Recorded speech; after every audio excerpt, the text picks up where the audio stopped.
All right, are we live or I was waiting on that music to cue, but I could be wrong. Oh, you didn't hear the Well, music? no, it No, we didn't. didn't hear it. Well, I did play it. You hear it now? Engage and rage. Yeah. There it is. This is Voice of the People, USA Radio.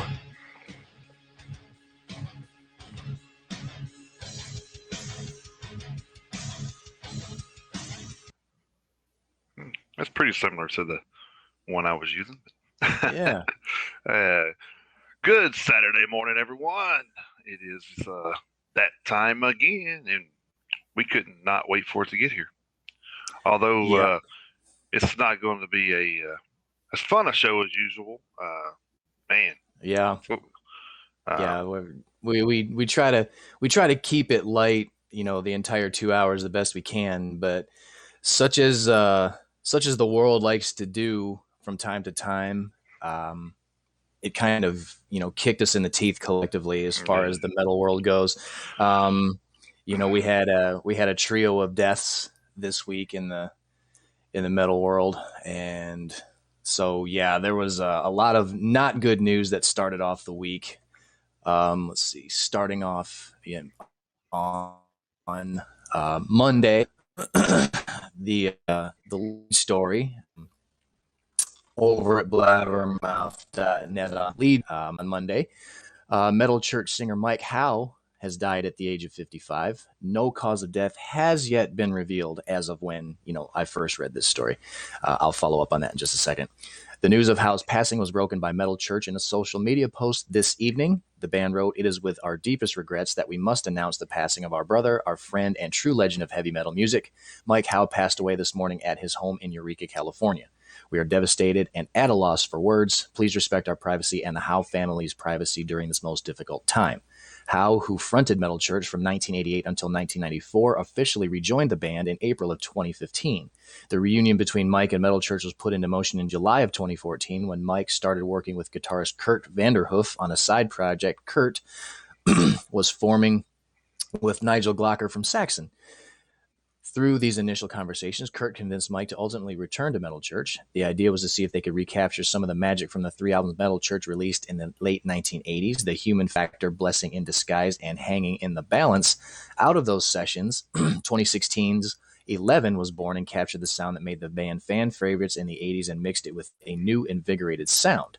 During the making of the 11 album, Mike stated, damn it, sorry, but can't clear my throat. Sorry. Mike stated about his return to Metal Church, quote, "Kurt Vanderhoof got a hold of me in August 2014 and he proposed me coming back to the band. He said Ronnie Monroe left the band and he didn't really want to carry on with Metal Church unless maybe I would consider coming back. So I said, well, I don't know. I'm open to it, but let's see what kind of music we can come up with." So Kurt went back to the studio and started writing songs in the vein of Hanging in the Balance, where we left off 20 years ago, and he sent them to me over the internet. And I was like, damn, the guy still has it and he's doing great work. So he sent me another batch, and that batch was just as good, if not better than the other. So from there I said, well, I can't say no to this, and let's just see how it goes. And we started writing lyrics and getting together, and it's now morphed into this, being back in Aberdeen in the studio making the new Metal Church record. Metal Church's latest release was From the Vault, which arrived in April of 2020 via Rat Pack Records.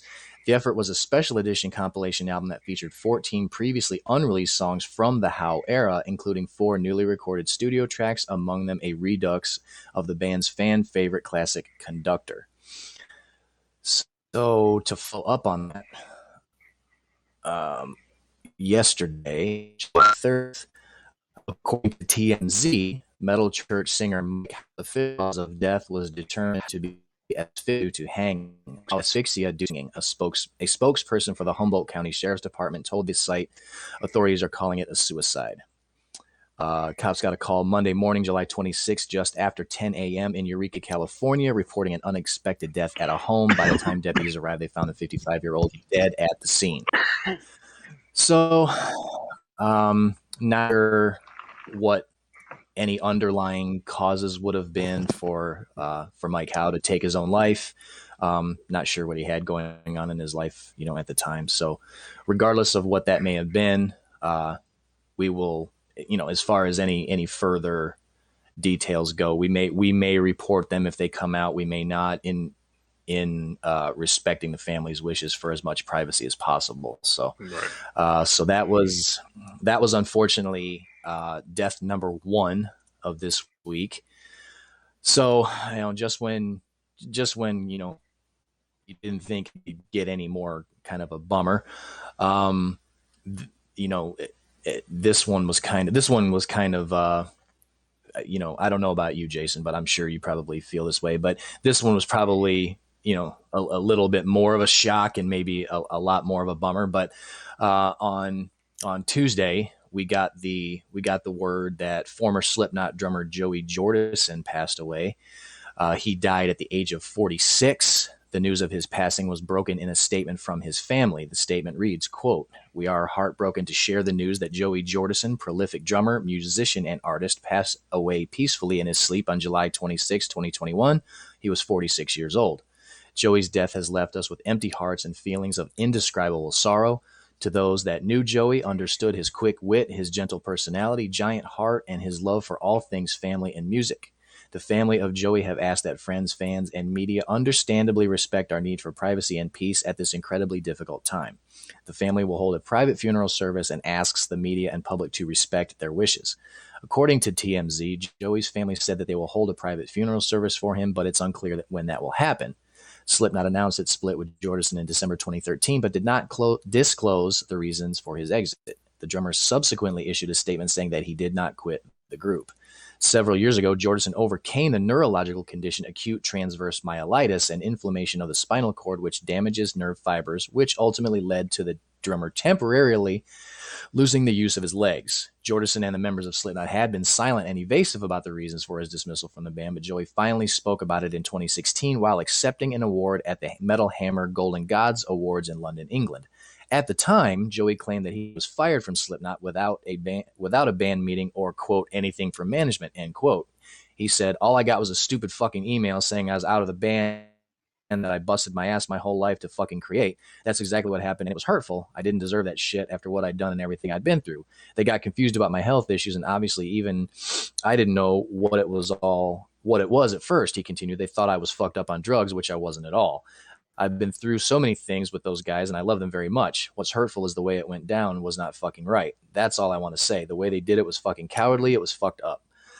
Despite the circumstances surrounding his dismissal from Slipknot, Jordison praised the band's 2014 album, Point 5, The Grey Chapter, which featured his replacement, Jay Weinberg, as well as new bassist Alessandro Venturella, saying, "I listened to the whole record multiple times, I think it's great. It's fucking cool, and I'm glad they moved on."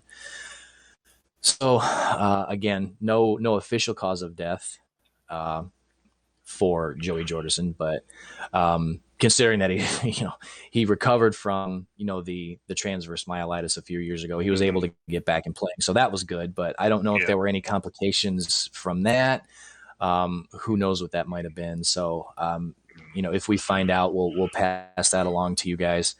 At least I did like reading Corey Taylor's. I follow him on social media, and I did see him point out that he said without Joey there wouldn't be a Slipknot. And right. And I think that was great for him to acknowledge that. I agree. I mean, oh, of course not.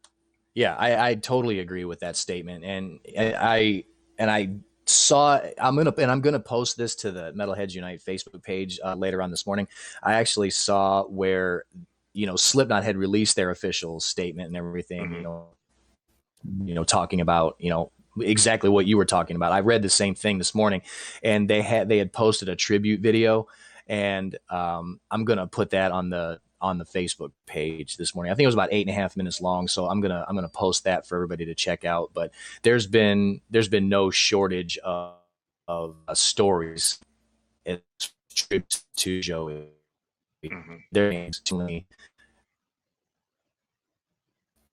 So they're definitely out there fortunate to be not four times. I got to see him twice at Ozfest in '99 and '04, and then I got to see them in concert in Atlanta one year.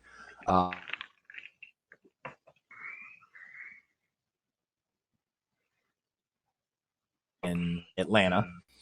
And then I got to see them. I can't remember. I saw them again in Nashville, and I can't remember who was on. No, I think it was Trivium and Cambria.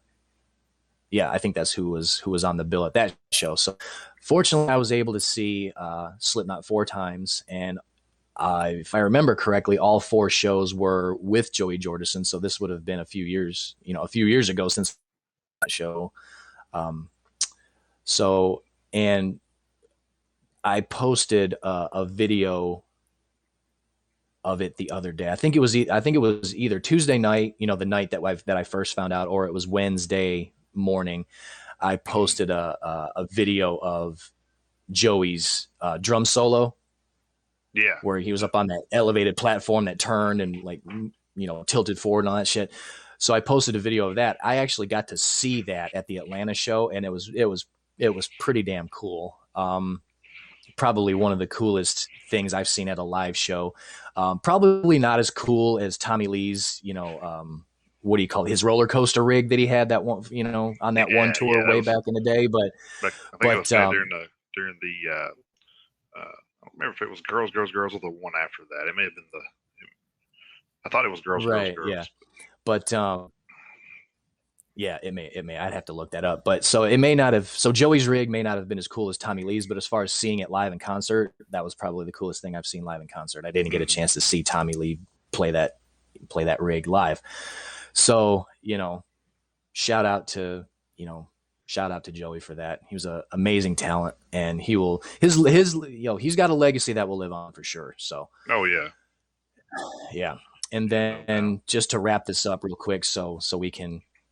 I'm not going to gloss over it, of course, but to try to wrap this up so we can kind of move on and hopefully have a much more uplifting show after this. Right. Moving ahead to Wednesday, we found out that ZZ Top's longtime bassist Dusty Hill passed away at the age of 72. The band's Billy Gibbons and Frank Beard said in a statement, quote, "We are saddened by the news today that our compadre, Dusty Hill, has passed away in his sleep at home in Houston, Texas. We, along with legions of ZZ Top fans around the world, will miss your steadfast presence, your good nature, and enduring commitment to providing that monumental bottom to the top. We will forever be connected to that blues shuffle in C. You will be greatly missed, amigo," end quote.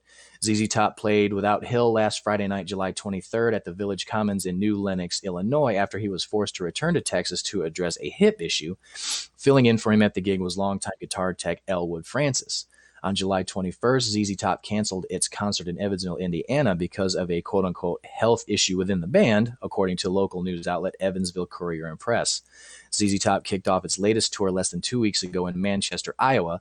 The trek, dubbed A Celebration with ZZ Top, is scheduled to continue in August with dates in the South, Midwest, and Far West. A residency at the Venetian Theater in Las Vegas that had been postponed from last year is now set to start in early October. When ZZ Top announced the tour, Hill, who joined the band a year after its formation in 1969, commented, "They shut the door right after our 50th anniversary tour, and now it's back open. We're excited to get out there and play our music for everybody," end quote. Gibbons recently told Classic Rock magazine that he and his bandmates were working on ZZ Top's 16th album after he had completed work on his latest solo LP, Hardware. "The last laugh has yet to be heard," he said. While we were working on Hardware, I was sending the roughs that might not have been fitting for that, but we were certainly fitting for the ZZ thing. I get to tiptoe out of Hardware and back into ZZ, which is underway now." So yeah, Monday, Tuesday, and Wednesday, pretty shitty news coming out of those 3 days. And Jason, not a good start to the week. No, not a good start to the week at all. And Jason, I think I remember you posting something about how ZZ Top, they basically had the same original lineup basically for those full 50 years. Yeah, they're the longest active band with the original lineup. Right, there you go. Yeah, that's and that is, I mean, that's an insane feat in and of itself. Yeah. I mean, and if you ever watched the documentary on those guys, I can't remember if it was on Netflix or Amazon. It was on one of those channels I was watching. Maybe it was A&E. I can't remember. I was watching like the ZZ Top documentary, and man, it was. I mean, it's a wonder. Like once you watch it, man, Frank Beard had a pretty rough go of it. He lived the rock star life where the rest of them didn't. So it was Right. kind of a it's a miracle they are together, because I mean most bands split up for some of the stuff that they endured. So Well, hell, kudos to them. bands have split up. Yeah, and hell, bands have split up for a hell of a lot less than that. So Oh yeah. yeah. So I mean, So, but it's it was sad. good, What's so sad is we had, that's one of my wife's favorites from the, classic rock era. We were going to go see them whenever the COVID hit, and then of course they canceled everything. So for her, it's kind of like rough, because it's one of those. I mean, I guess I could compare it to Pantera for me, because that's like one of my biggest things is I never got to see those guys live, and Right. it's like it stings not to be able to see one of your favorite artists perform live. So I can definitely relate to what she's going through. But yeah. so, Well, but we can go out there and watch them, now if they come by, but it's still not going to be the same without Dusty. So. Right. Yeah, that's the thing. I was just about to say that. I mean, they actually played ZZ Top last night, I believe, if I remember. I think I see it. Oh, damn it. As the top plays so last night. So obviously, like you said, it wouldn't be the same. Obviously, I mean, the band is missing an integral member. So right, that's just like saying, I know there's talk about Phil Anselmo and Rex getting back together to try to do some Pantera touring and stuff, but it still won't be the same without Vinny and Daryl. I mean, that's just they were Pantera. Yeah, absolutely not. Well, yeah, they absolutely were. So I mean, and yeah, Phil has been quoted many times saying that he'd be all for it, for him and Rex getting back together. And even before Vinnie Paul had passed away, there was talk of Phil, Vinnie, and Rex getting back together, and then having Zakk Wylde take Dimebag's spot. And Zakk Wylde was like, hey, if they come calling, then I'm in. It just, it never materialized. So, I mean, there was all sorts of talk about it, but yeah, I mean, who knows if the music would even sound the same, cause there's a vibe and there's a soul in the way that Dimebag used to play that you probably wouldn't be able to capture by another guitar player. And as talented as Zakk Wylde is, I just don't think he'd be able to capture the spirit of it. But I mean, that's not to say that I probably wouldn't go check it out for sure, because I would love to hear Pantera's music played live one more time, because I did get to see them a couple times, so I was fortunate in that respect. But still, to be able to hear some of those songs played at a live venue again would be great. But I know Phil and the Illegals are doing a vulgar set where they're playing pretty much the entire album on their sets right now. So yeah. But so who knows if that would materialize, but not to distract from the topic we were just talking about. So definitely rest in peace to those three guys, to Mike Howe, to Joey Jordison, and to Dusty Hill. I think the one that's like tripping me out worse than any of them is the Mike Howe one, because the story's changed like 3 times already on the passing. So I'm still kind of like, okay, I'm waiting for an official word. I mean, because I'm still kind of, okay, why is there 4 different stories here? Yeah, something that clicking there. But. And the funny thing is the follow-up story that I did. I mean, they said that the official cause of death was asphyxia from hanging, but that came from TMZ, so I don't know if TMZ got it from, I think they may have gotten word from the county coroner, but I don't know. It just, whenever I see TMZ, I'm like, okay, grain of salt time, maybe a little bit. But Yeah. you're right. You know, the initial story that came out Monday when his passing was officially announced, you know, is they said no cause of death has been revealed, but they also said cops said that, you know, there was no how did they put it? They said there were no drug or alcohol related paraphernalia found around the body or something like Right. that. So I guess they were trying to rule out, you know, drug or alcohol issues right off the bat, but that was before the follow-up story had come out about TMZ saying that they found him, that he had hanged himself. Right. So, you know, and I know who the knows? bandmates come out. I think the bandmates come out the following day saying something about he was a victim of big pharma. Yeah, they um, did. so so I'm not They sure did. if that had anything to do.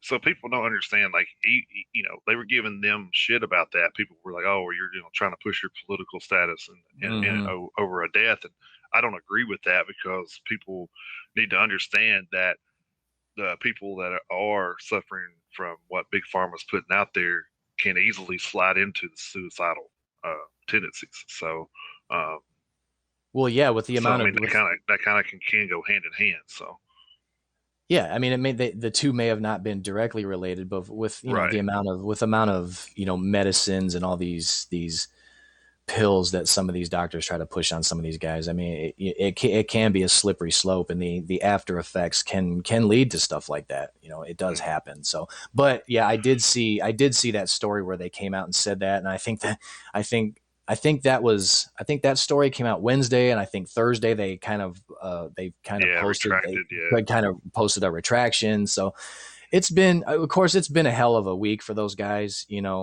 Not to make jokes, but I mean they've been in a glass case of emotion, I'm sure, and so I can only imagine what they're going through.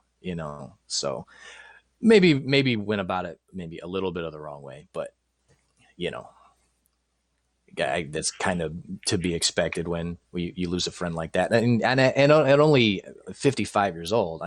right, Hell, Dusty Hill was 72, and I mean, you say, well, 72. I mean, who knows? It could have just been natural causes, and it may have been, because supposedly he passed away in his sleep. Joey Jordison passed yeah. away in his sleep.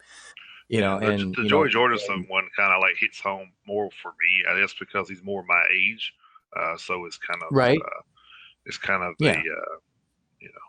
So I'll say this, and I'll kind of back off from all this. But right, if it winds up being a natural cause thing, then it definitely will relate to what I preach a lot of times is no matter how old you are, please at least do a yearly checkup. You know what I mean?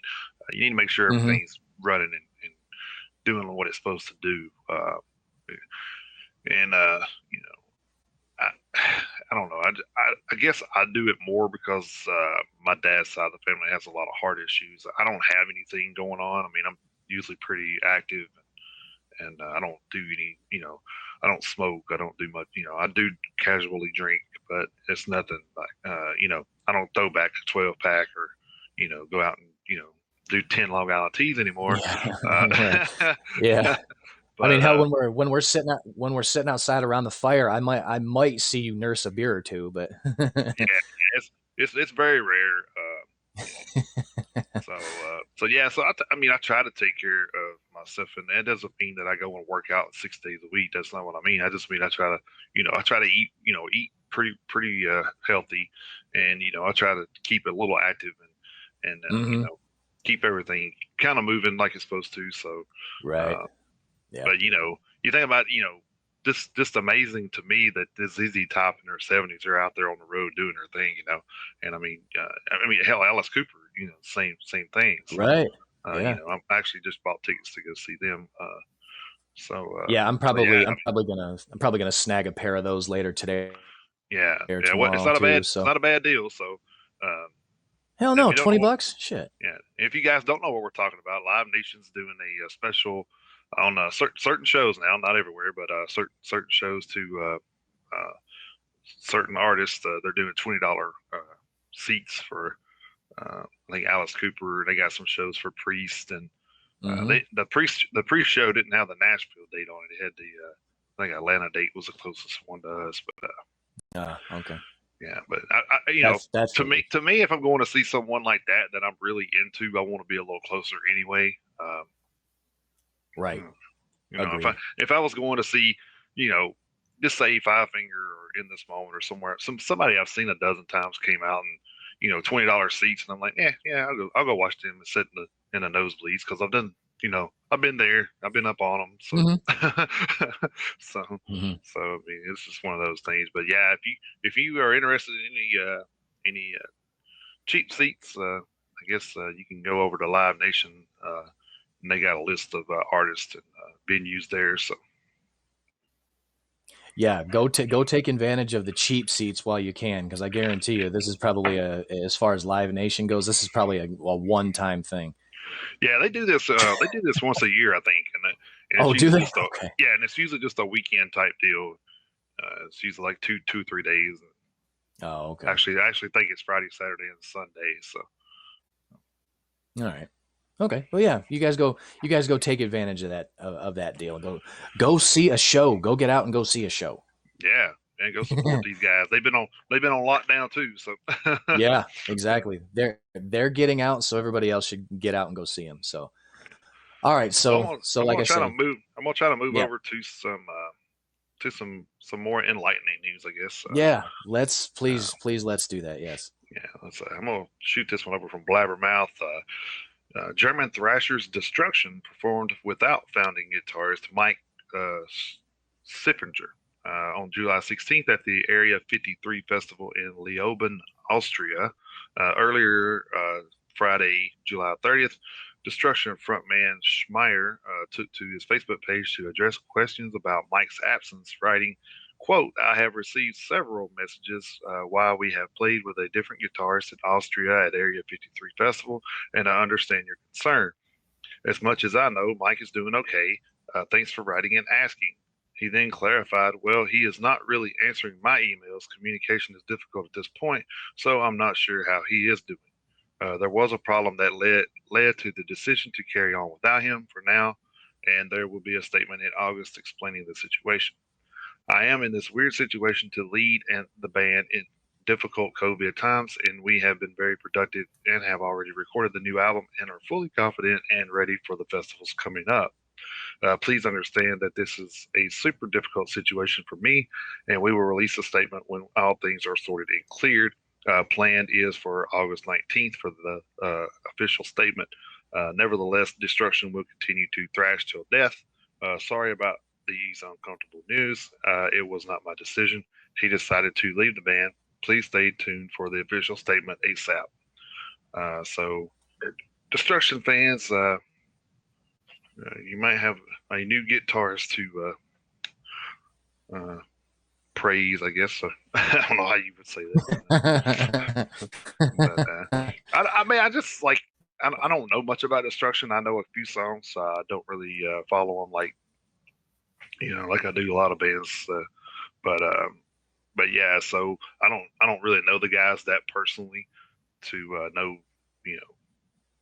if he's like the best guitar player they ever had or what. I don't know. So it's hard for me to make an opinion about something I don't know a lot about. So I'm not here to I'm not here to lie to you guys and say that, oh yeah, this is this that. That's not who I am. If I don't know, I'll tell you I don't know. So yeah, like we've said before, it's hard to keep up with metal bands, as many as there are. So we do the best we can with what we got. Yeah, no kidding. Yeah, no kidding. Yeah. So I'll stick with Blabbermouth because I know a lot of your news was what you just read. So I'll kind of do a little catch up here. All right. And I'll stay with Blabbermouth. After a 25-year absence from touring in North America, Ugly Kid Joe made their long-awaited live return to American soil on September 9th, 2021. Wow. Ugly Kid Joe. I'll be damned. Yeah. They're going to be special guests to Judas Priest. Ugly Kid Joe will appear at the Veterans United Home Loans Amphitheater in Virginia Beach. Ugly Kid Joe frontman Whitfield Crane comments, in 1992, Rob Halford came into the studio when we were recording America's Least Wanted and sang on Goddamn Devil and blew our fucking minds. As lifelong Priest fans, we are stoked to share stage with these metal gods. End quote. After a 15-year hiatus, Ugly Kid Joe reformed in 2012 and has toured extensively throughout Europe and the rest of the world, including festival appearances at the likes of Hellfest, Grass Pop, Metal Meeting, Download, Sweden Rock Festival, and Whack and Open Air. The band released the EP Stairway to Hell in 2012 and the full-length Uglier Than They Used to Be in 2015, and they are due to drop a new album in 2022. So that was kind of blew my mind. It's like I remember those guys from the '90s, and it's like, me too. Yeah, I was like, wow, that's they kind of had one of those bands that had the two albums and then kind of speared off the map. But yeah, they did kind of like disappear, didn't they? It was kind of weird. Yeah, it was just like I guess they had been busy. We just like I said, we just never heard about it because it wasn't wasn't a big story, I guess. I don't know. But yeah. Evidently, it's big enough now.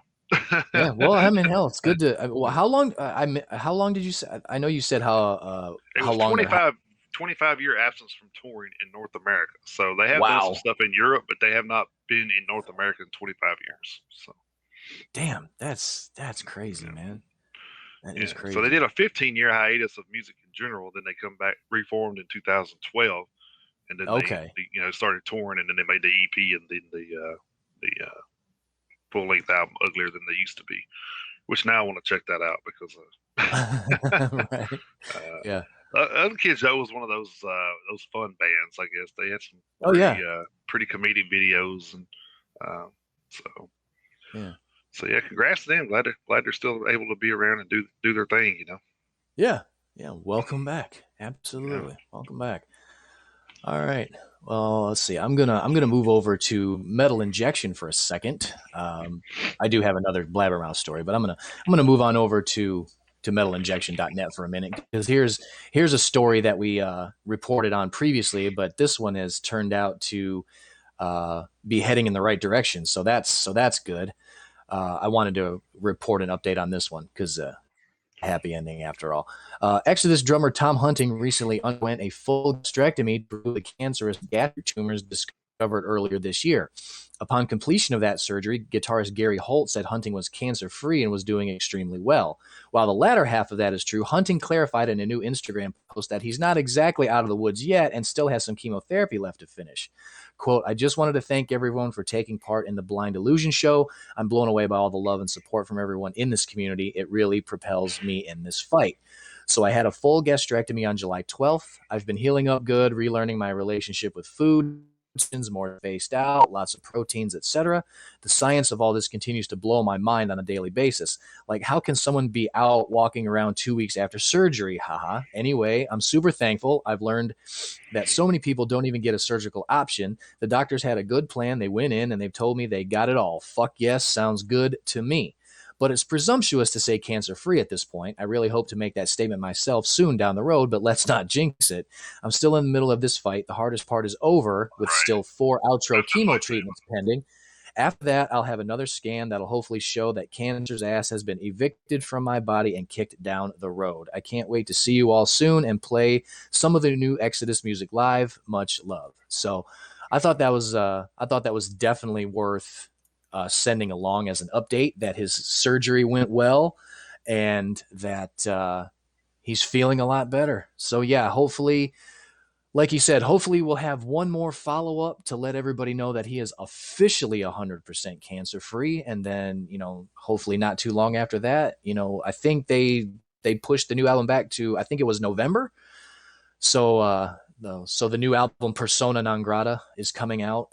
It was supposed to come out, I think, sometime in the spring, maybe May. I think that was the original release date. I could look back and check that up and check on that, but I do know that they pushed it back to November. So hopefully by the time that Tom is done with all of his cancer treatments, hopefully he gets a clean bill of health so that he'll be able to be back out on tour and ready to kick everybody's ass. So I wanted to pass that update along to everybody.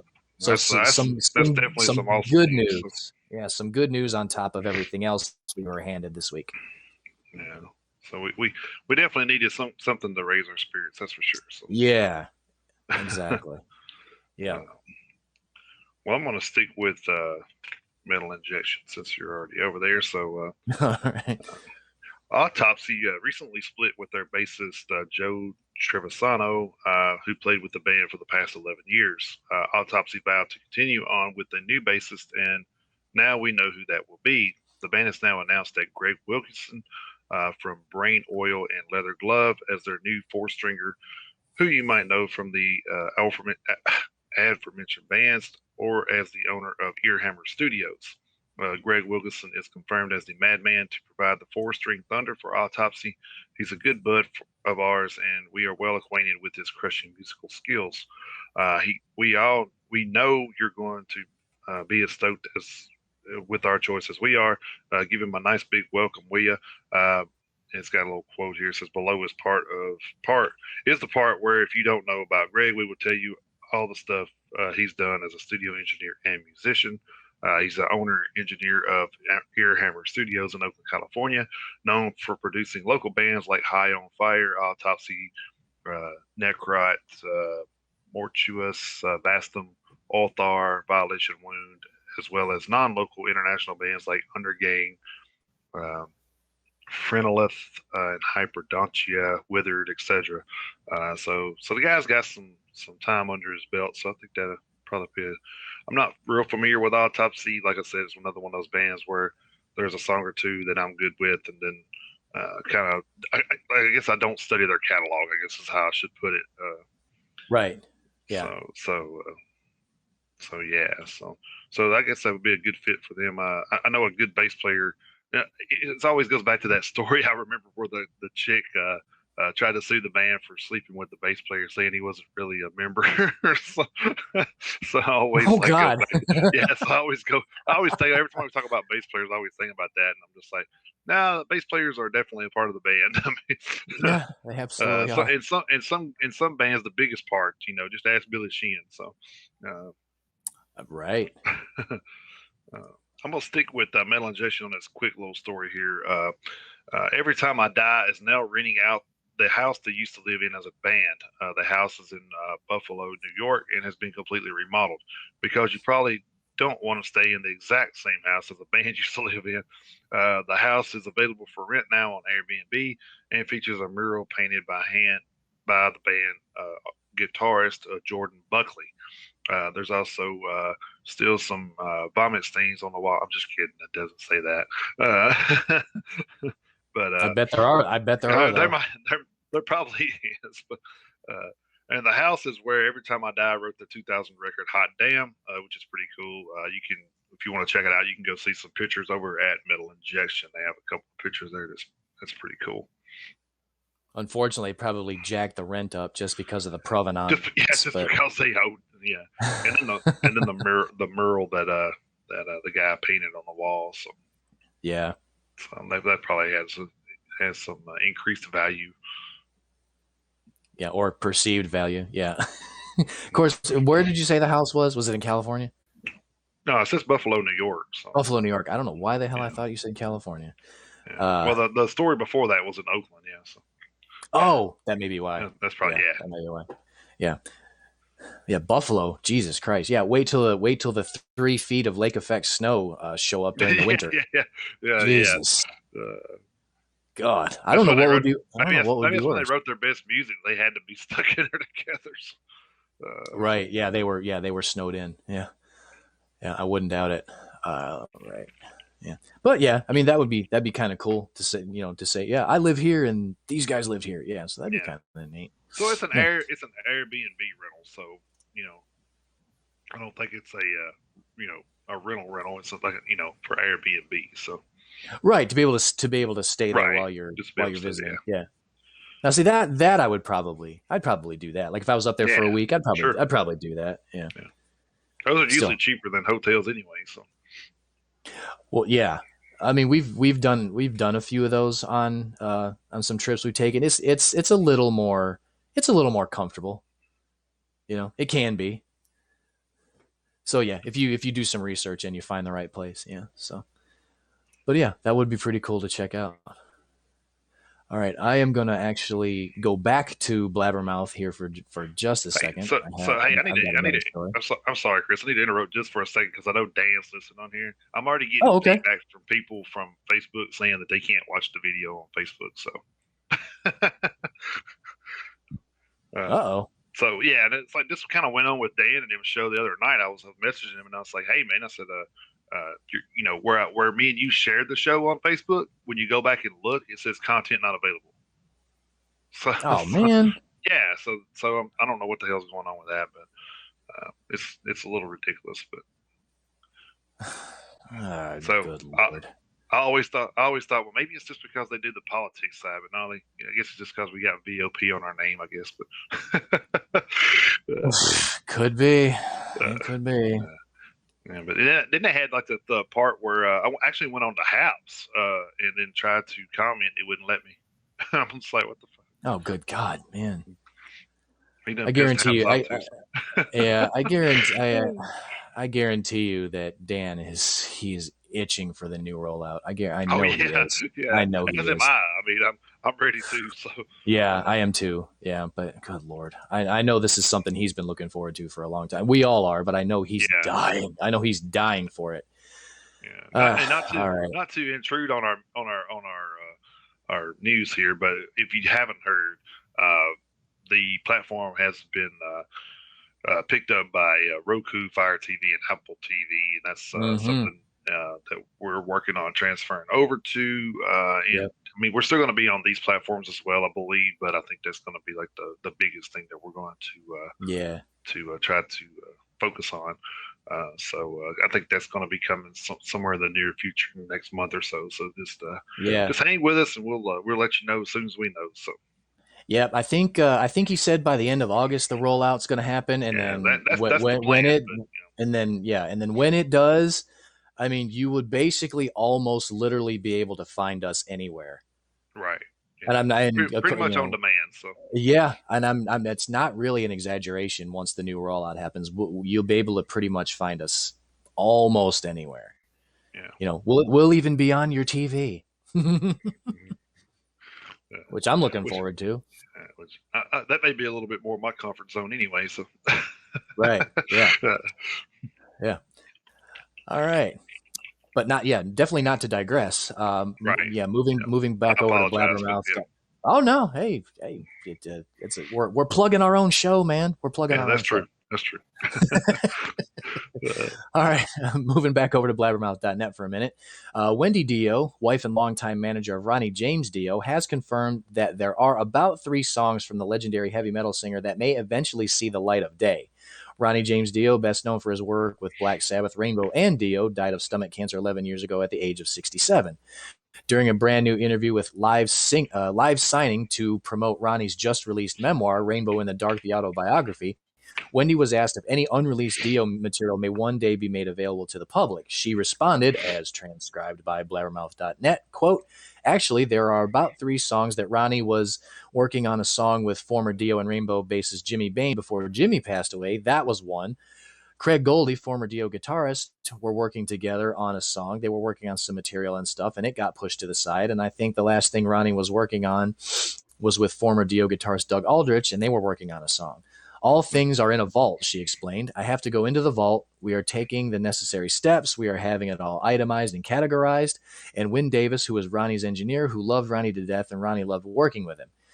He's the only person I really trust to do that, so he's going there, going through the stuff, and he will listen to those songs and tell me if those are what Ronnie would approve, because Ronnie was a perfectionist, so it has to be something that Ronnie would put out.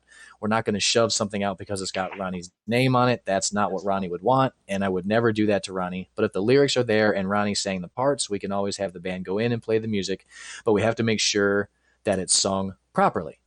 4 years ago, Aldrich, who was a member of Dio for a short period between 2002 and 2006, revealed the existence of a previously unreleased Ronnie James Dio demo recording. The track in question was written during the sessions for Dio's Magica 2, a sequel to 2000's Magica that was left unfinished when Ronnie died in 2010. A Magica 2 track titled Electra made it on to 2012's The Very Best of Dio Volume 2, but Aldrich said more material may surface from the sessions. Ronnie was renowned throughout the world as one of the greatest and most influential vocalists in heavy metal history. The singer was diagnosed with cancer in late 2009. He underwent chemotherapy and made what is now his final public appearance in April 2010 at the Revolver Golden Gods Awards in Los Angeles. Rainbow in the Dark, the autobiography, was released on July 22nd via Permuted Press. It was written with longtime friend of 30 years and esteemed music writer Mick Wall, who took up the mantle after Ronnie's passing. So yeah, supposedly there's some RJD music floating around out there, and if we hear that stuff's coming out, we will definitely let you guys know. And if we're able to post it, we will definitely do that. So hell yeah, that's some. I would definitely I would definitely never heard before too, right? Yeah. Previously unreleased. So it would be it would be completely brand new music. Yeah, it would be completely brand new music to all of us. So yeah. All right. I hate that. Live TV is awesome, but you get that thing where you're trying to like feel like you're going to sneeze. That's just like the awfulest feeling in the world when you're live. So yeah. I know. I'm having another one of those. I'm having another one of those episodes where I keep having a gnat fly in front of my face. So if you see me if you see me waving at something, there's another goddamn gnat flying in front of my face. So I don't know where the hell they're coming from. Don't let Chris lie to you guys. He's having a mental episode if you see him swatting at the air. So shush. Stop. Shush. Yeah. Well, we're going to move on from one rock icon to another, I guess, or metal icon, I guess I should say. Ozzy Osbourne is set to release an expanded digital deluxe edition of his sixth solo studio album, No More Tears, in celebration of its 30th anniversary. Way to make me feel old, Ozzy. Oh. I'm telling you. The release will arrive on September 17th via Sony and will feature 12 new rare tracks appearing on streaming services for the first time ever. It will additionally be available in physical formats, including 2 special vinyl editions, a 2 LP black vinyl version, or a 2 LPs in yellow and red with a especially created booklet. Claiming No More Tears was, quote, one of my favorite albums to make, Ozzy says, reflects on the recording process, stating, quote, I have a lot of great memories of making that album. We worked hard on the record with John Purdell and Dwayne Barron, who became extra 2 members of the band. Before we went into the studio, we discussed that what we were going to do, everything was planned. It's so nice when you get a producer who's more like part of the band than them saying, nah, you do it this way. Because we write them, and when you write the songs, you have a mental picture of how you think you want it to sound. Sometimes you're surprised for the better, but other times you're disappointed. But John and Dwayne did an extraordinary job on the album. It was really, really well done. Every song was worked on for a long time, and we spent extra time trying to get things right. But there was a lot of there was also lots of goofing around, and we had a good time making it. And Zach's playing on it is spectacular. On its release in 1991, No More Tears scored 4 top 10 singles on the Billboard Rock Tracks chart, with My Mom Coming Home, one of 4 songs on the album co-written with Motorhead's Lemmy Kilmister, Road to Nowhere, Time After Time, and the title track No More Tears. No More Tears also made number 17 on the UK album charts, number 7 on the US Billboard 200 album list, and is now certified quadruple platinum. So pre-order the No More Tears expanded edition now. It didn't tell me where we could go for them. I'm sure Ozzy's got it on his any of his social media sites there. So yeah, but I'm telling you what, man, cool. Between Metallica's, the 30th anniversary of the Black Album, the Judas Priest 50th anniversary box set coming out, and now the 30th anniversary of No More Tears, we're gonna go fucking broke buying all this shit. Yeah. I'm already going broke for all the concerts, so I can imagine when this comes out. So, of course, speaking of which, Ticketmaster finally, sent me an email saying they refunded my money for, the Megadeth tour that was canceled 3 months ago. So, I guess that's better late than never, I guess. Yeah. I guess they were kind of waiting closer to the time of the show. I don't know. I guess that could be, but I don't know why you canceled it. I mean, the venue didn't do it. You did, the event, whoever put the event planner did it. So, Yeah, So it's not like they were gonna uncancel the tour all of a sudden. Oh yeah. You know what? Never mind. I was just kidding. Yeah. All right. Let's see. I got another one over here at blabbermouth.net. Gibson, the iconic American instrument brand, has announced an official brand partnership with Metallica guitarist Kirk Hammett. The new partnership will span across Gibson brands, including Gibson and Epiphone guitars. It's a really great and exciting time for me to be joining forces with Gibson, says Hammett. I look forward to achieving great things together in the future. End quote. It's an honor to welcome the icon, the Ripper, Kirk Hammett, back to the Gibson family, says Cesar. I still can't say this guy's last name, right? I don't think. Gakian? I don't know. Brand president, Gibson Brands. Kirk has been carrying the flag for hard rock and heavy metal for decades, and his Gibson guitars have been there with him from the very beginning. From his first Gibson, his 1979 Flying V, to Greenie and everything in between, Gibson guitars have been an integral part of Kirk's sound. All of us at Gibson are looking forward to his collaboration and are grateful that Kirk has trusted us to begin a new partnership, end quote.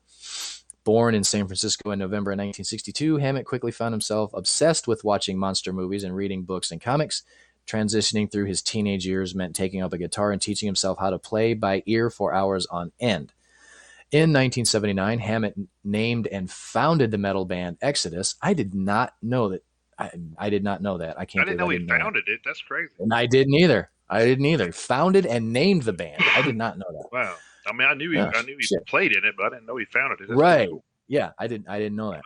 The things we learn. Learned something new today. After recording a 3-song demo in 1982, Hammett was called out to New York to audition for Metallica, and by the time Kill 'Em All was released in July of 1983, he was officially part of the Metallica plan for world domination. Adding his style and passion into the mix helped define and shape the sound of Metallica as they grew into the band they are now, and Hammett's solos and signature licks have inspired a legion of musicians young and old. From Hammett's early sonic experiences with a guitar out of a Montgomery Ward store catalog. God damn, you remember Montgomery Ward, Jason? Vaguely, yeah. Jesus, I remember like talks about it, but I don't think I've ever actually seen one of those. I actually remember Montgomery Ward. Good Lord. Anyway, out of a Montgomery Ward store catalog special, progressing to hit Hendrix vibes with a 78 Fender Stratocaster, then moving on professionally to Gibson Flying Vs and Les Pauls, and customized ESPs. It goes without saying that Hammett is a guitar geek and has an affinity for anything with 6 strings, including his 1985 Jackson Randy Rhoads Flying V or a frequently played Gibson 59 Les Paul Standard that once belonged to the immortal genius of both Peter Green and Gary Moore, affectionately known as, celebrated worldwide as Greenie. Now, as Metallica celebrates its 40th anniversary in 2021, Hammett is ready to let those strings shine once again. So, congratulations to Kirk Hammett, and congratulations to Gibson. So that was very cool. All right, it's segue time. Imagine that. Sweet. Love a good segue. This is over from Metal Hammer. Guitar manufacturers Gibson are launching a record label, and its first release will be the new album from Slash featuring Miles Kennedy and the Conspirators. An album title and release date have not yet been announced. Launched in association with major label BMG, Gibson Records says a statement, work with Gibson artists to produce, record, and promote their music to fans around the world, spreading the power of their music, creating, building, and delivering guitar-centric music across genres to fans across the globe, end quote. It's an honor to be the first release on the new Gibson record, says Slash. It's a zenith in our partnership for sure, and having worked so closely with Gibson for so long, I know they will be a label that genuinely supports their artists creatively. Not just me, but all the artists they choose to work with. Is perfect. Launching a record label that is in service to our artists is the natural evolution of our 127 years of history, adds, here we go, Caesar Gayakin. And I'm right there with you. I don't know how to say. I don't know how the hell to say that guy's last name. Well, maybe when we get big, we can have him on the show. Like I said, he can pronounce it. President of Gibson Brands. Gibson Records will work with Gibson artists to capture, record, and promote their music under an artist-friendly partnership. The new label marks another step from Gibson away from its core business of guitar and guitar accessory manufacture.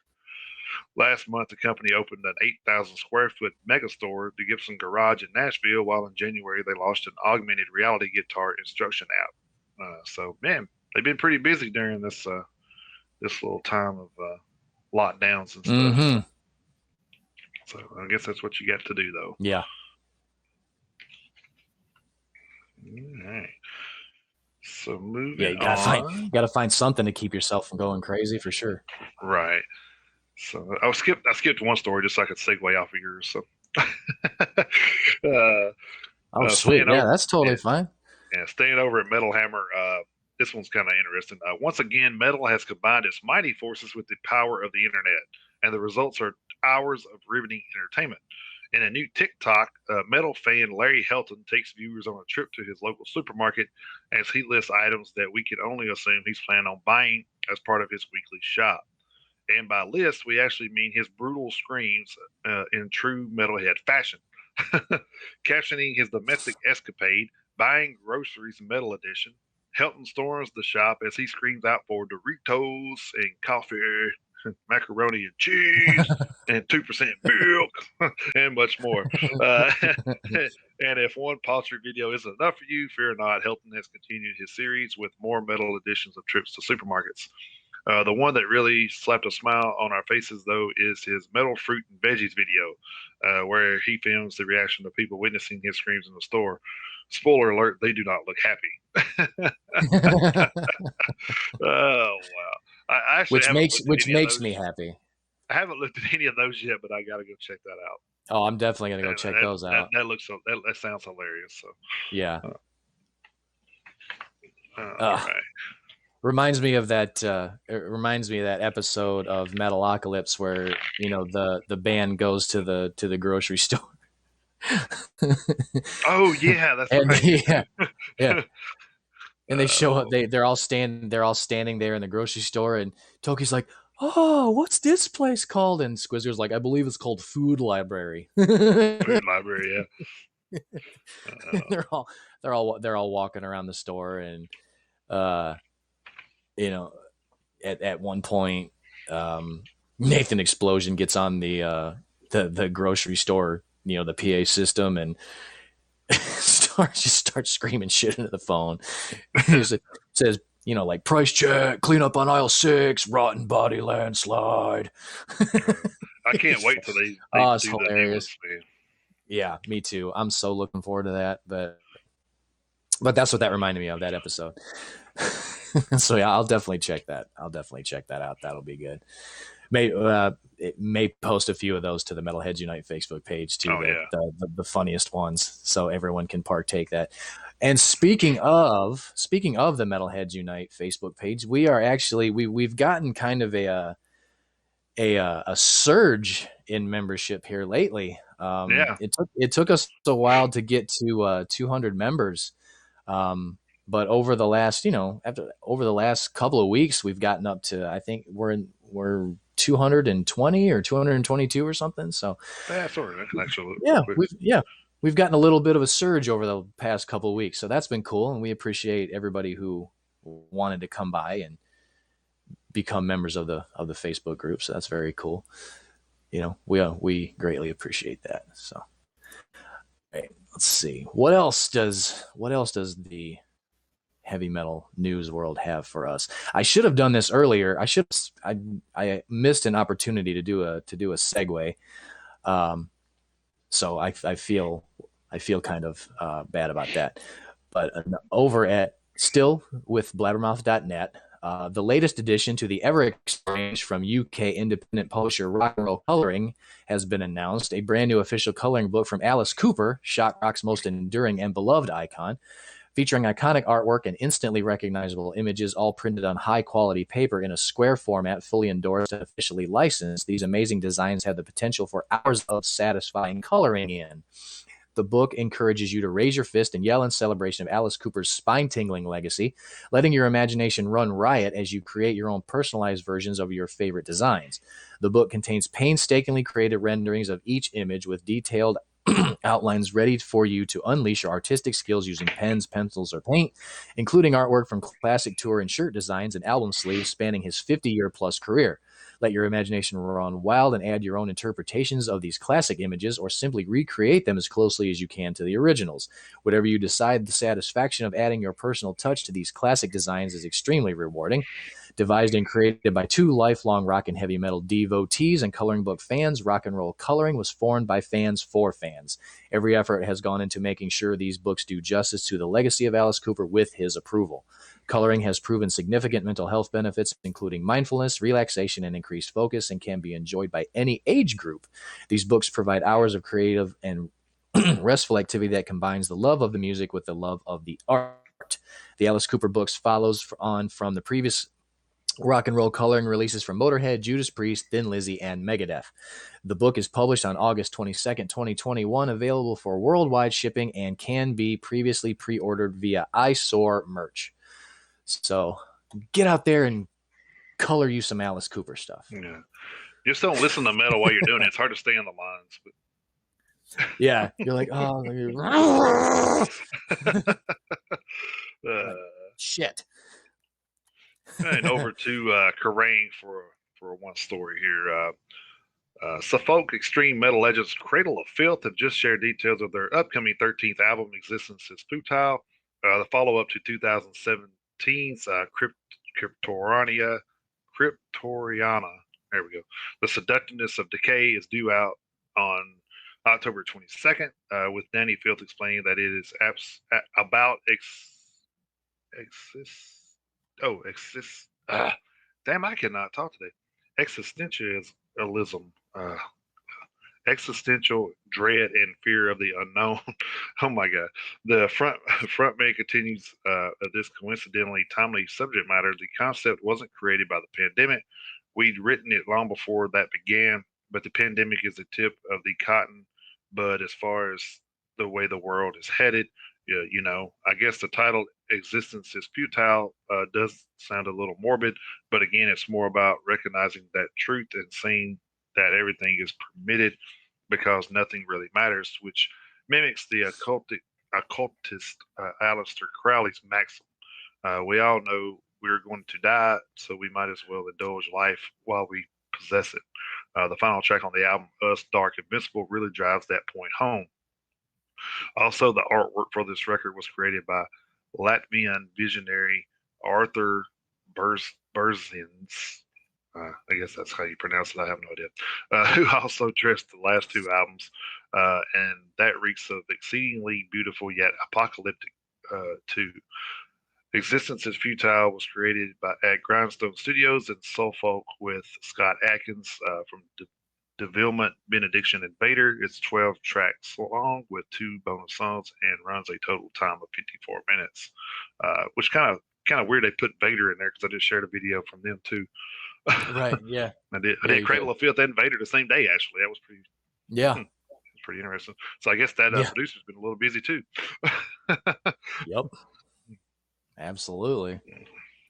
So yeah, so Cradle of Filth fans, there you go. You got something to look forward to. Like I said, I've never been a big Cradle of Filth fan, but that song that I put out I shared yesterday or the day before, it was actually not too bad. It was. I was actually, I'm kind of in the same boat as you. There's been some songs of theirs that I like, but I wouldn't exactly call myself necessarily a Cradle of Filth fan. But right. There's been some songs that I've liked, and then that one surprised me a little bit. Yeah. So yeah, it's good to see. All right. You got anything else, or? I've got. I don't really have any more news, but like we were talking about before we went on the air, I've got this list of fun facts that I wanted to read real quick because I know you've got a list too. Yeah. So that's my last name too. So we'll just do those two last right now, I guess. All right. Well, I'm good. I'll take mine real quick.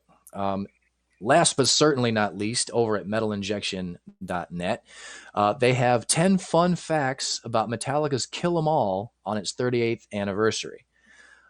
On July 25th, 1983, Metallica's Kill 'Em All was released to an unsuspecting public, not knowing that this band would become the biggest metal band and one of the all-time best-selling musical acts in history. Let's take a look back at 10 fun facts about the album that you may or may not know. Number 1, the album was originally going to be called Metal Up Your Ass. Metallica did not give a fuck in 1983 and were walking around LA like they owned the place.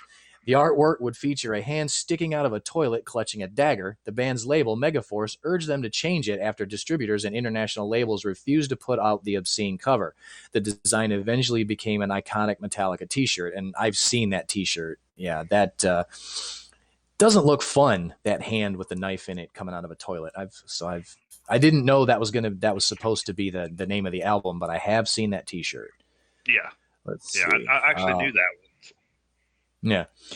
Number 2, Cliff Burton came up with the title Kill 'Em All. Of course he did. The title came to the Metallica bassist after being upset with quote unquote timid record distributors and saying, why don't we just kill them all? So there you go. Straight and to the point. And also belies the point that you and I made. I don't remember when it was. I know we've talked about it on a previous episode, talking about what we thought Metallica would and would not have done going forward had Cliff Burton not died in that bus accident. Right. What projects would they have done? What projects would they not have done?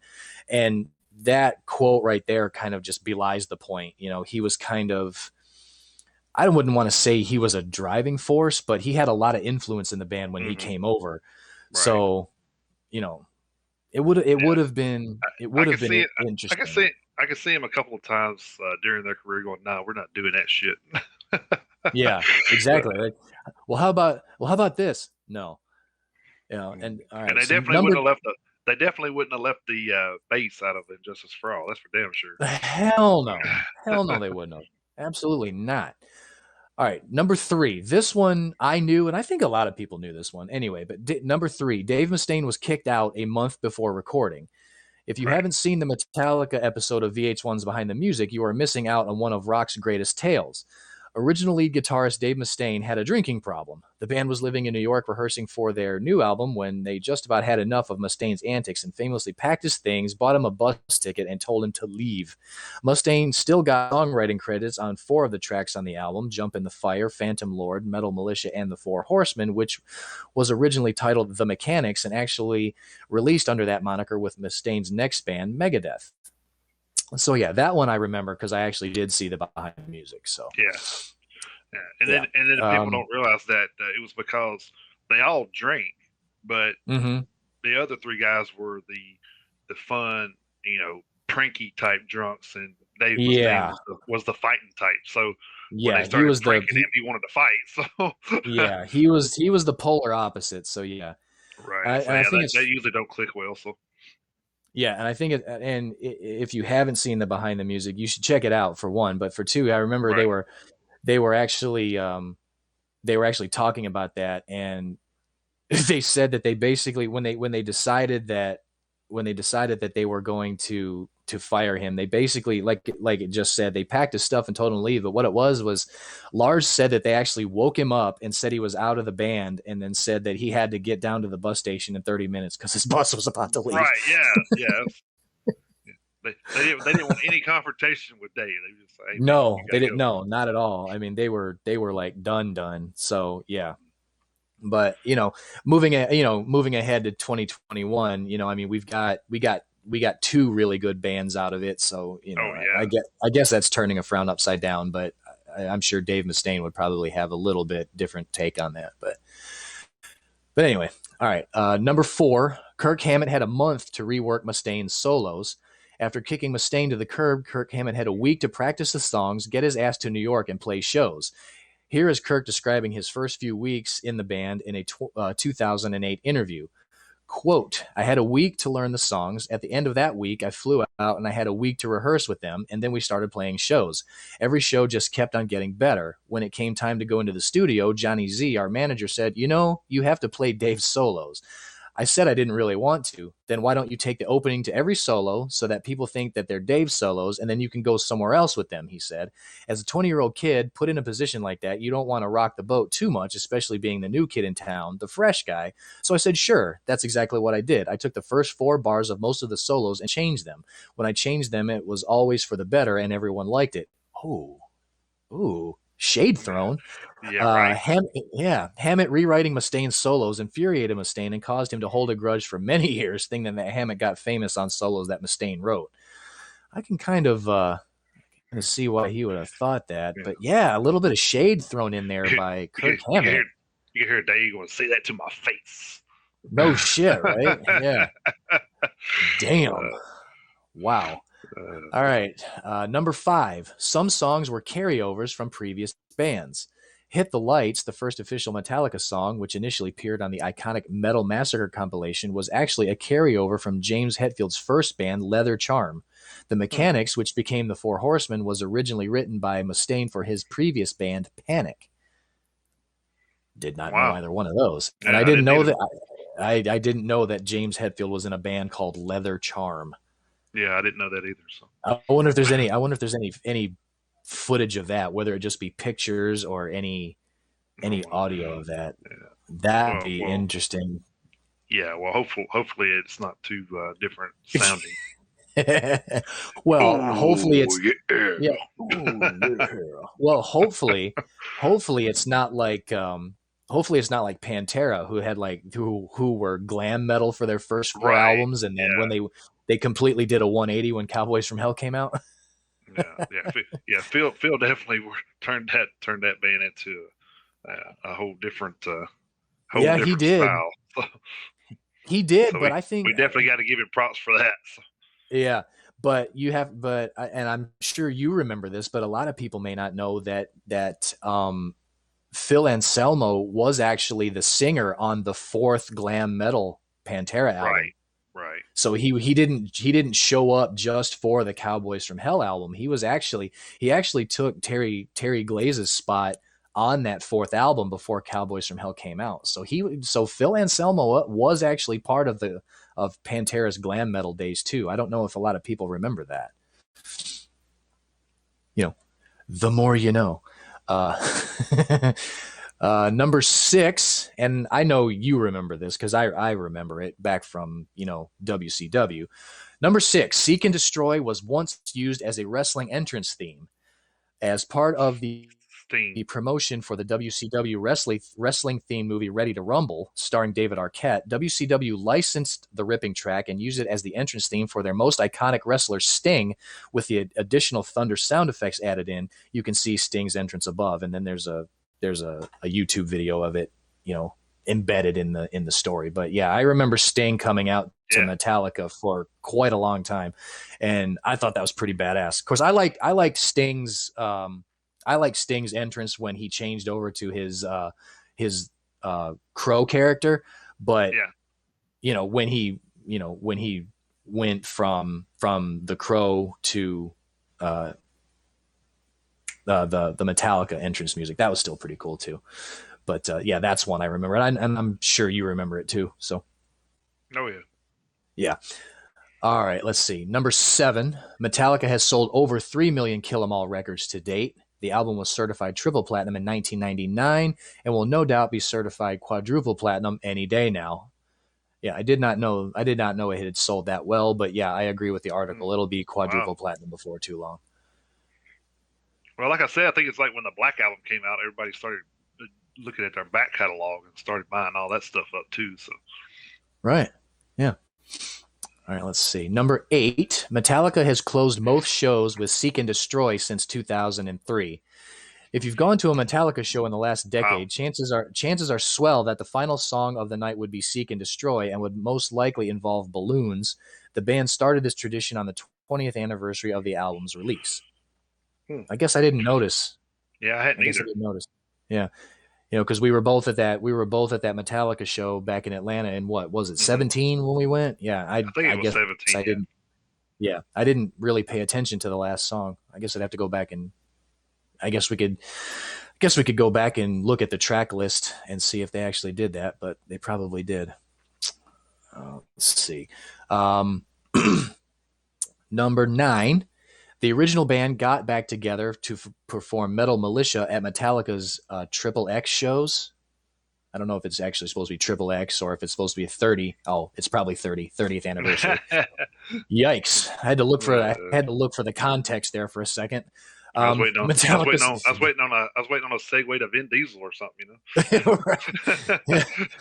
Metallica celebrated their 30th anniversary as a band 7 years ago and decided to let bygones be bygones and invited original guitarist Dave Mustaine and original bassist Ron McGovney up on stage to jam on some Kill 'Em All. It was truly a historic moment for Metallica fans. And then there's also a YouTube video of that embedded in the story, so you can go check that out. Number 10, there were limited edition Kill 'Em All shoes. Vans wanted to help Metallica in the Vans wanted to help Metallica in the celebration of the 30th anniversary of the release of Kill 'Em All by putting out a special edition Vans high tops, which are in high demand. Kudos to Metallica for writing a record 38 years ago that still stands the test of time. My favorite track on the album is Metal Militia. What's yours? Of course, that last line was from the author of the article. So was that was the Van story part of what I shared last week? No, I don't think it was, because it says that when in the 30th anniversary of Kill 'Em All came out, which would have been 8 years ago. Right. Okay. So I think it just so happens to be.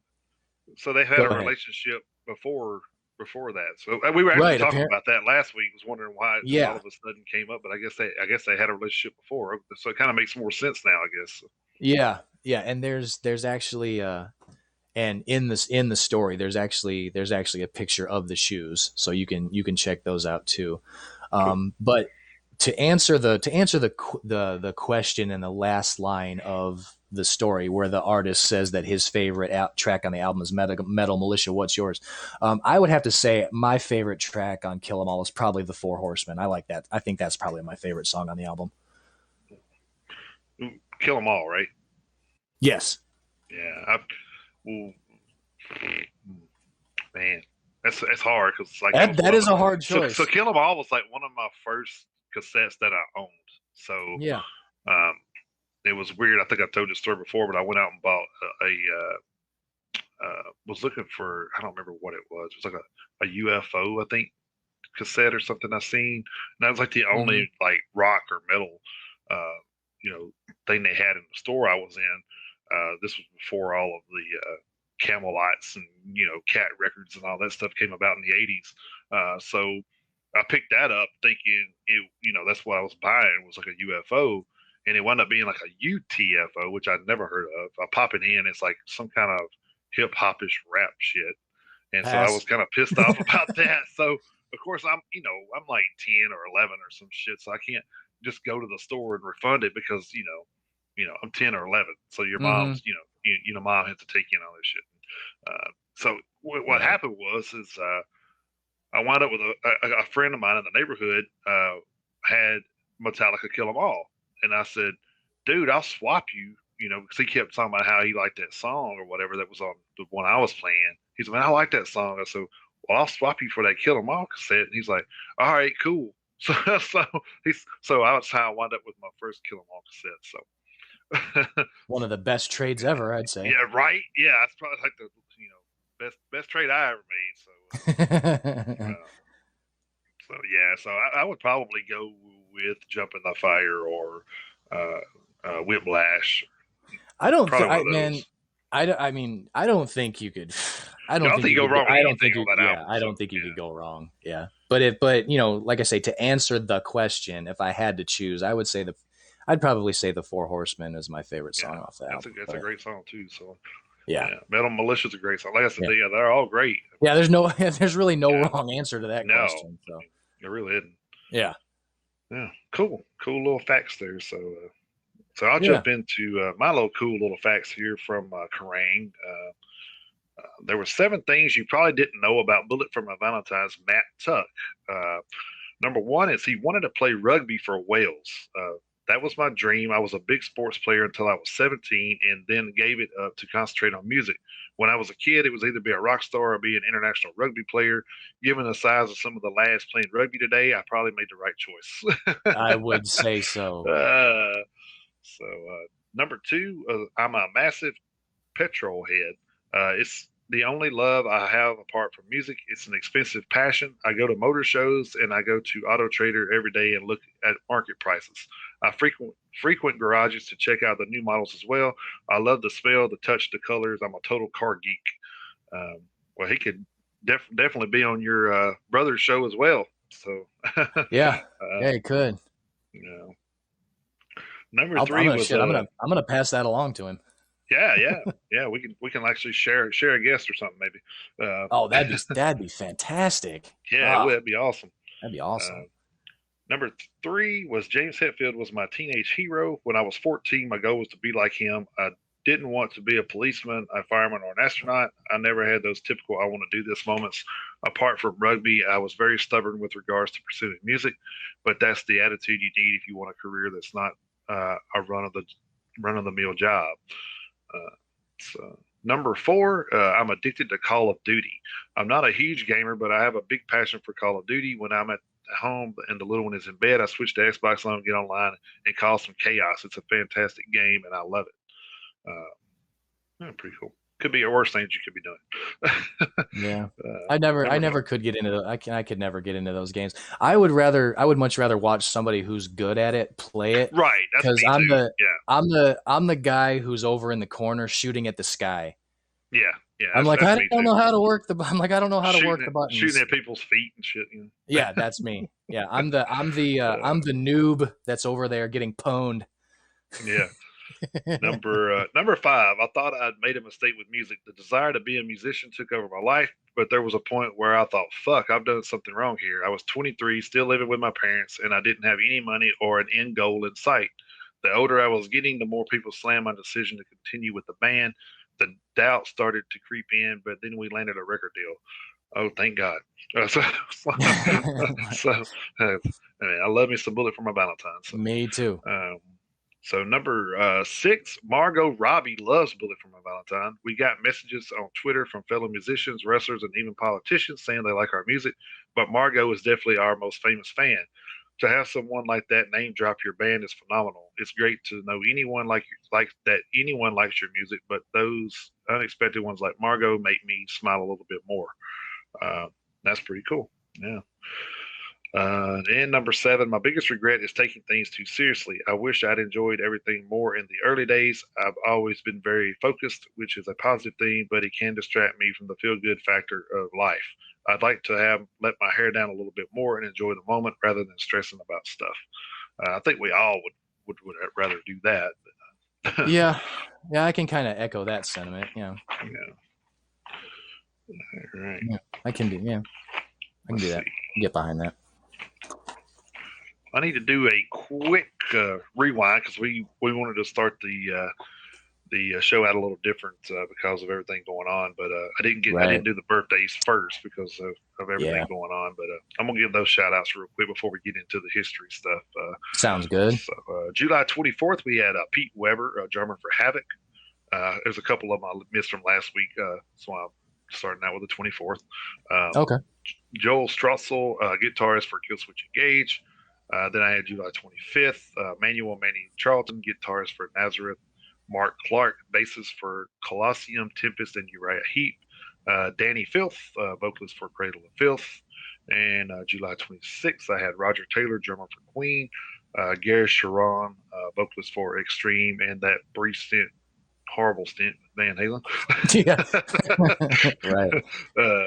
Andy Timmons, guitarist for Danger Danger. And Taylor Momsen, vocalist for Pretty Reckless. Let's see. It's bad when Cindy Lou Who's damn near 30. That makes you feel really old. And are you sure that Pete Weber doesn't play for Hatchet? I'm pretty sure. If so, I don't know why Havoc would share it on their website. Okay. All right. I just wanted to make sure. I just want to make sure. They sound alike, but they do. July 27th, we had Rex Brown, of course, bassist for Pantera. Abe Cunningham, drummer for Deftones. July 28th, Simon Kirk, drummer for Bad Company. Steve Morris, guitarist for Deep Purple. Michael Lamont, guitarist for Arch Enemy. Jacoby Shaddix, singer for Papa Roach. July 29th, we had Geddy Lee, vocalist and bassist for Rush. He plays it up high. He plays it up here. Slappity bass. That never gets old. I'm sorry. It never gets old. Yeah. God, that never gets old. John Sykes, a guitarist and singer for Thin Lizzy from 83 to 09, and then also played with Blue Murder. July 31st, John Five, guitarist for Devil Knows My Name and Rob Zombie. And then we had M. Shadows, of course, vocalist for Avenged Sevenfold. Yeah. So that was our birthdays for this week. Happy birthday to those guys. Yeah, I said if I find I miss anybody, I'll try to add them on to next week. Right. Yep. All right, that should lead us into this week in metal history. Yeah. Yes, it will. It absolutely will. All right. Let's see. What do we got here? All right. This week in metal history, as always, brought to you by This Day in Metal over at Twitter and on Facebook. Go visit Metalhead Marv over on Twitter and his Facebook page. As always, he is a little bit more active on Twitter. That's where I follow him. Leading off with the tail end of last Saturday, July 24th. July 24th of 2002, UDO releases Man and Machine. July 24th of 2020, just last year, Primal Fear releases Metal Commando, and that was a album. July 24th of 2015, Symphony X releases Underworld, which peaked at number 89 on the Billboard 200. Moving ahead to the 25th, July 25th, 1983, Metallica releases the aforementioned Kill 'Em All. July 25th of 1980, AC/DC releases Back in Black. The single You Shook Me All Night Long was the band's first top 40 hit in the United States, peaking at number 35. July 25th of 2006, Voivod releases K-Tours. July 25th of 1991, Vane releases All Those Strangers. July 25th of 1995, Elegy releases Lost. July 25th of 2000, Fate's Warning releases Disconnected. July 25th of 2008, Laz Rocket releases Left for Dead. July 25th, 1989, Alice Cooper releases Trash. And July 25th, 1986, Loudness releases Lightning Strikes, which peaked at number 64 on the Billboard 200. July 26th of 1994, Epidemic releases Exit Paradise, and Fate's Warning releases Inside Out. July 26th of 2005, Arch Enemy releases Doomsday Machine, which peaked at number 87 on the Billboard 200, and that's one of Arch Enemy's better albums, I think. Flotsam and Jetsam releases Dreams of Death. Nevermore releases This Godless Endeavor, and Yngwie Malmsteen releases Unleash the Fury. July 26th. Which was the best album of the year, right? Oh, to hear Yngwie. Oh, if you ask Yngwie, yeah, it absolutely was. Just ask him; he'll tell you. No. July 26th of 1986, Chariot releases Burning Ambition. Moving ahead to the 27th, check this out. July 27th of 1984, Metallica releases Ride the Lightning, Pantera releases Projects in the Jungle, and Quiet Riot releases Condition Critical. Damn. I'm telling you. Condition Critical peaked at number 15 on the Billboard 200, but that was quite a day, if I must say. Yeah. That was all the same year. Yep, same day, July 27th of 1984. Shit. All three of those albums came out on the same day. Well, I would have went broke real quick that day. Right, yeah. No shit. Been saving my lunch money all week. Yeah. July 20. No kidding. I'm hungry, but I got new music. July 27th of 2012, Testament releases Dark Roots of Earth, which debuted at number 12 on the Billboard 200. July 27th of 1987, Tyrant releases Too Late to Pray. July 27th, 2018, Dee Snider releases For the Love of Metal, which was a good album. Yeah, it's a very good album. July 27th of 1979, AC/DC releases the single Highway to Hell. July 27th of 1990, Malaya Rage releases Solitary Solitude. July 27th, 1998, Dying Fetus releases Killing on Adrenaline. Moving ahead to the 28th, July 28th of 2006, Sabaton releases Atero Dominatus. July 28th, 1975, Black Sabbath releases Sabotage, which peaked at number 28 on the Billboard 200. July 28th of 2017, Prong releases 0 Days. Alice Cooper releases Paranormal, and Rage releases Seasons of the Black. July 28th of 1998, Fear Factory releases Obsolete, which peaked at number 77 on the Billboard 200. That's probably my favorite Fear Factory album. July 28th of 2011, Malaya Rage releases Dead to the World. Moving ahead to the 29th, July 29th of 2010, Blind Guardian releases At the Edge of Time. July 29th of 2003, Nevermore releases Enemies of Reality. Exhumed releases Anatomy is Destiny. And Labyrinth releases a self-titled album. July 29th of 1996, Moonspell releases Irreligious. July 29th of 2008, Soulfly releases Conquer, which debuted at number 66 on the Billboard 200, and Ex Mortis releases their debut album In Hatred's Flame. Alice Cooper releases Along Came a Spider, which peaked at number 53 on the Billboard 200. July 29th of 2011, Powerwolf releases Blood of the Saints. And July 29th of 1991, Metallica releases the single Enter Sandman, which peaked at number 4, I should say, on the Billboard Hot 100 chart. Moving ahead to the 30th, July 30th of 2007, Diamond Head releases What's in Your Head. And July 30th of 2002, Fear Factory releases Concrete, and Cattle Decapitation releases To Serve Man. Moving ahead to today's date, the only listing I have so far is July 31st of 2020. Alcatraz released the album Born Innocent. So I'm sure I will have more for July 31st that I will lead off next week's segment with, but those are the historical releases from July 24th to July 31st. Cool. I heard you say Fear Factory a couple of times in there, so maybe they're another one of those July bands. Was there a new album last month or this month? I can't remember. Oh, I want to say it may have been the first part of this month. It may have been the first part of this month, actually. So they may be a July band. So. Yeah, give me a second and I can look that up.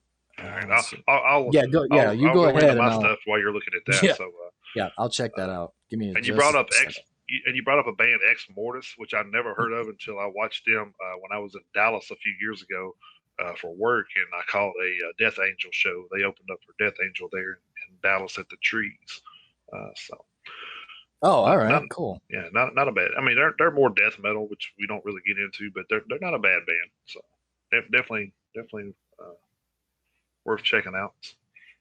All right, very cool. A couple of these histories are going to feed off of your album reviews, but or albums. Oh, cool. From the past. So, but just a little more detail, I guess. Nice. July 25th, 1980, AC/DC released their 6th internationally released studio album, Back in Black, the first AC/DC album recorded without former lead singer Bon Scott, who died on 19th of February of 1980 at the age of 33. The album has sold an estimate of 49 million copies worldwide to date, making it the second highest selling album of all time and the best selling hard rock or heavy metal album. That is wild. That's cool, though. Yeah. July 25th, 1983, American heavy metal band Metallica released their debut studio album, Kill 'Em All. The release is regarded as a groundbreaking album for thrash metal because of its precise musicianship, which fuses new wave of British heavy metal riffs with hardcore punk tempos. Did you find that? I did, actually. The new Fear Factory album actually came out on June 18th. So okay, I knew it was. I knew it was pretty close. Yeah, it had been recently, because I know that we both checked it out, and I thought it was a really good album too. I thought, man, that's probably one of the better vocals too from. Shit, I just went blank. Anyway. Well, Bert, you talking about Bert and C. Bell? Yeah, Bert and Bell, yeah. But yeah, so for them to part ways is kind of, after hearing that was kind of like, wow, really? I mean, that was so good. Why would you do it now? But whatever. Yeah, and it is what it is. Man, and him and Dino Cazares, I mean, they were.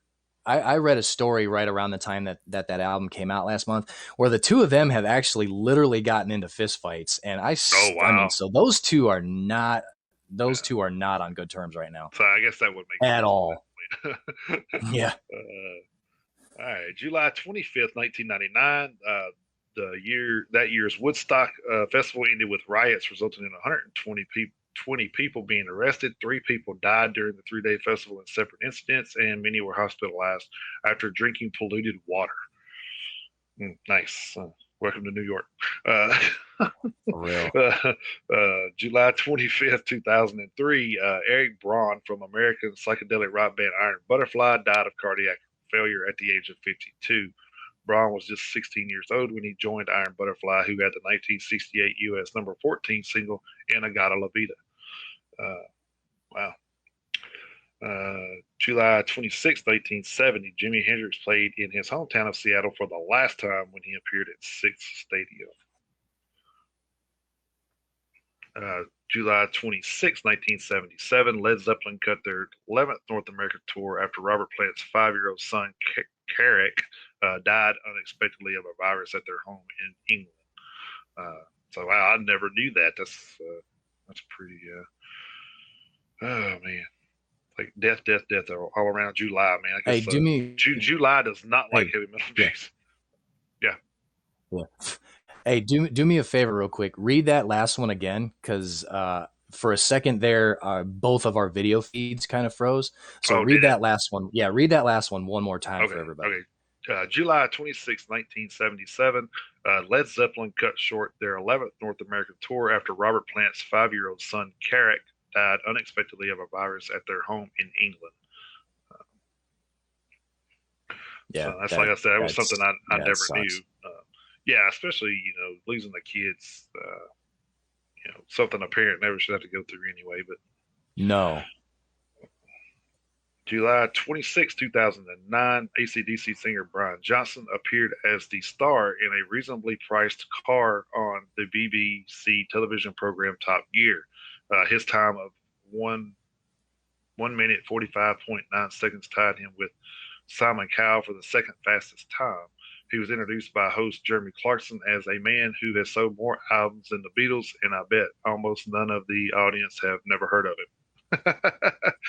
Oh, wow. That's crazy. July 27, 1958, fans of rock and roll music were warned that tuning into music on their car radio could cost you more money.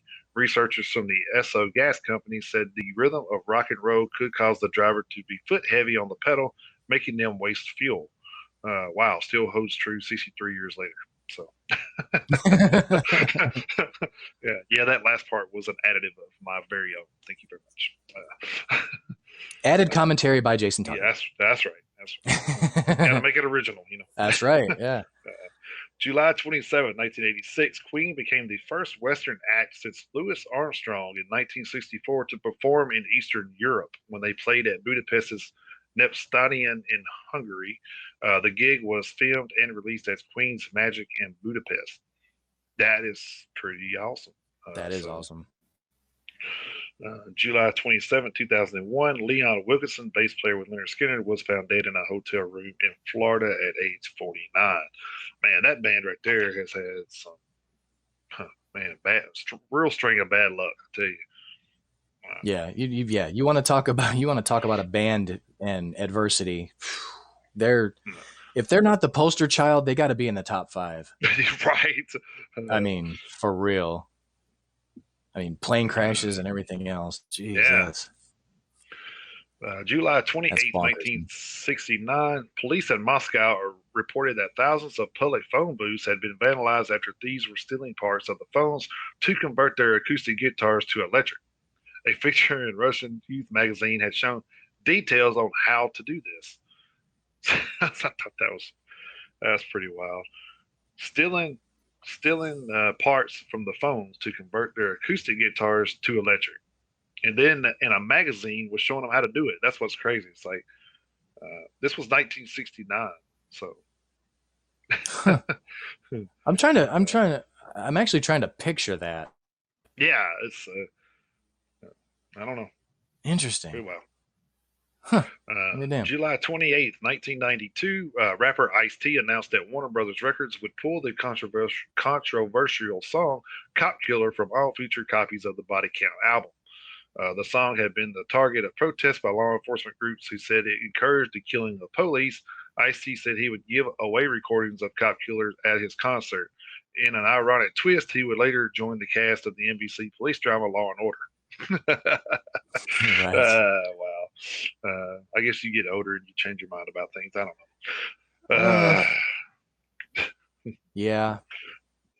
July 29th, 1972. Screaming. Just so you know, this is not a I guess a metal news story, but just listen. Screaming Lord Such was arrested in London after jumping from a bus in Downing Street with 4 nude women. Such was publicizing his forthcoming London gigs. So if you jump out of a bus with 4 nude women, that's definitely something metal. I mean, it has to be. Yeah, I guess that qualifies. Yeah, like I I'd said, say I it don't know what kind of meets all the criteria. Sure. I don't know what kind of music he actually played because I couldn't find anything on it, but that was definitely a metal act. I'll put it that way. Yeah. Well, July, you're gonna get a lot of people. You're gonna get a lot of people with 4 nude chicks. I mean, right. yeah, that'll July work. 20, July 29th, 1973, Led Zeppelin played the last of 3 nights at Madison Square Garden in New York at the end of a 33-day North American tour. It was on this day that Led Zeppelin lost around $203,000 in cash after a thief made off with the receipts from the 2 Madison Square Garden concerts. The theft took place from the safe at the Drake Hotel in New York, where the group were staying. Tour manager Richard Cole, who discovered the theft, was arrested as a suspect and questioned by the police, but was later released. So it never said they got their money back, so that's kind of disturbing. Ouch. Yeah, yeah. Ouch. That was what did I say that was? 1973. That's a lot of damn money in 1973. Yeah. I mean that's a lot of money now, but back then was might as well have been a millionaire then. Mm-hmm. Let's see, July 29th, 2006, Pamela Anderson married for the second time to U.S. rapper rock artist Kid Rock on a yacht off the French resort of Saint Tropez. The 39-year-old former Baywatch star divorced former rock star Tommy Lee in '98, had recently got back together with Kid Rock after a brief engagement ended in '03. Anderson and Rock split after 4 months of marriage. So, needless to say, I don't think the rock field is your search for happiness there, Pamela. So, no. July Take your 29th. hepatitis and go. Yeah, right. Spread that on the beach somewhere. Yeah. July 29th, 2007. Heart problems forced Kiss singer and guitarist Paul Stanley to abandon a show in California. Paramedics stopped and restarted his heart to give it a regular rhythm after his heart spontaneously jumped to 190 plus beats per minute. Holy shit. Yeah, that's up there. And that's what rock and roll all night gets you.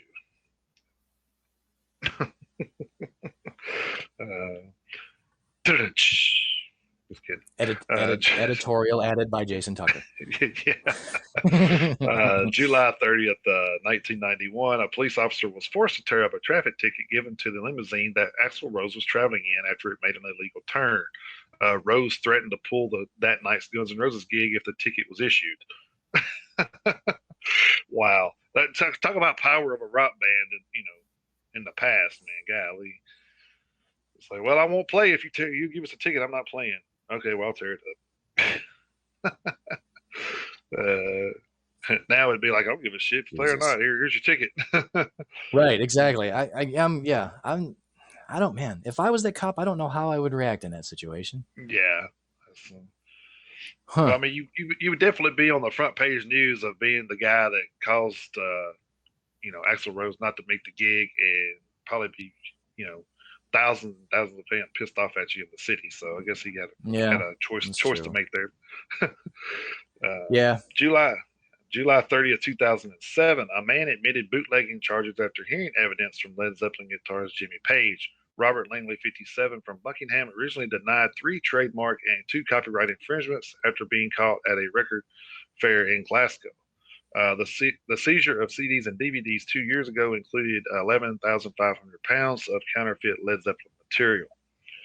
Man, Led Zeppelin's always been in some kind of lawsuits or some crap over the years, man. And it's always crazy how it waited 30 years or something after the fact, that one band said, oh, well, they stole, our sound or whatever from 1968 or whatever. And they're going to wait till 2003 to say anything about it. So, right.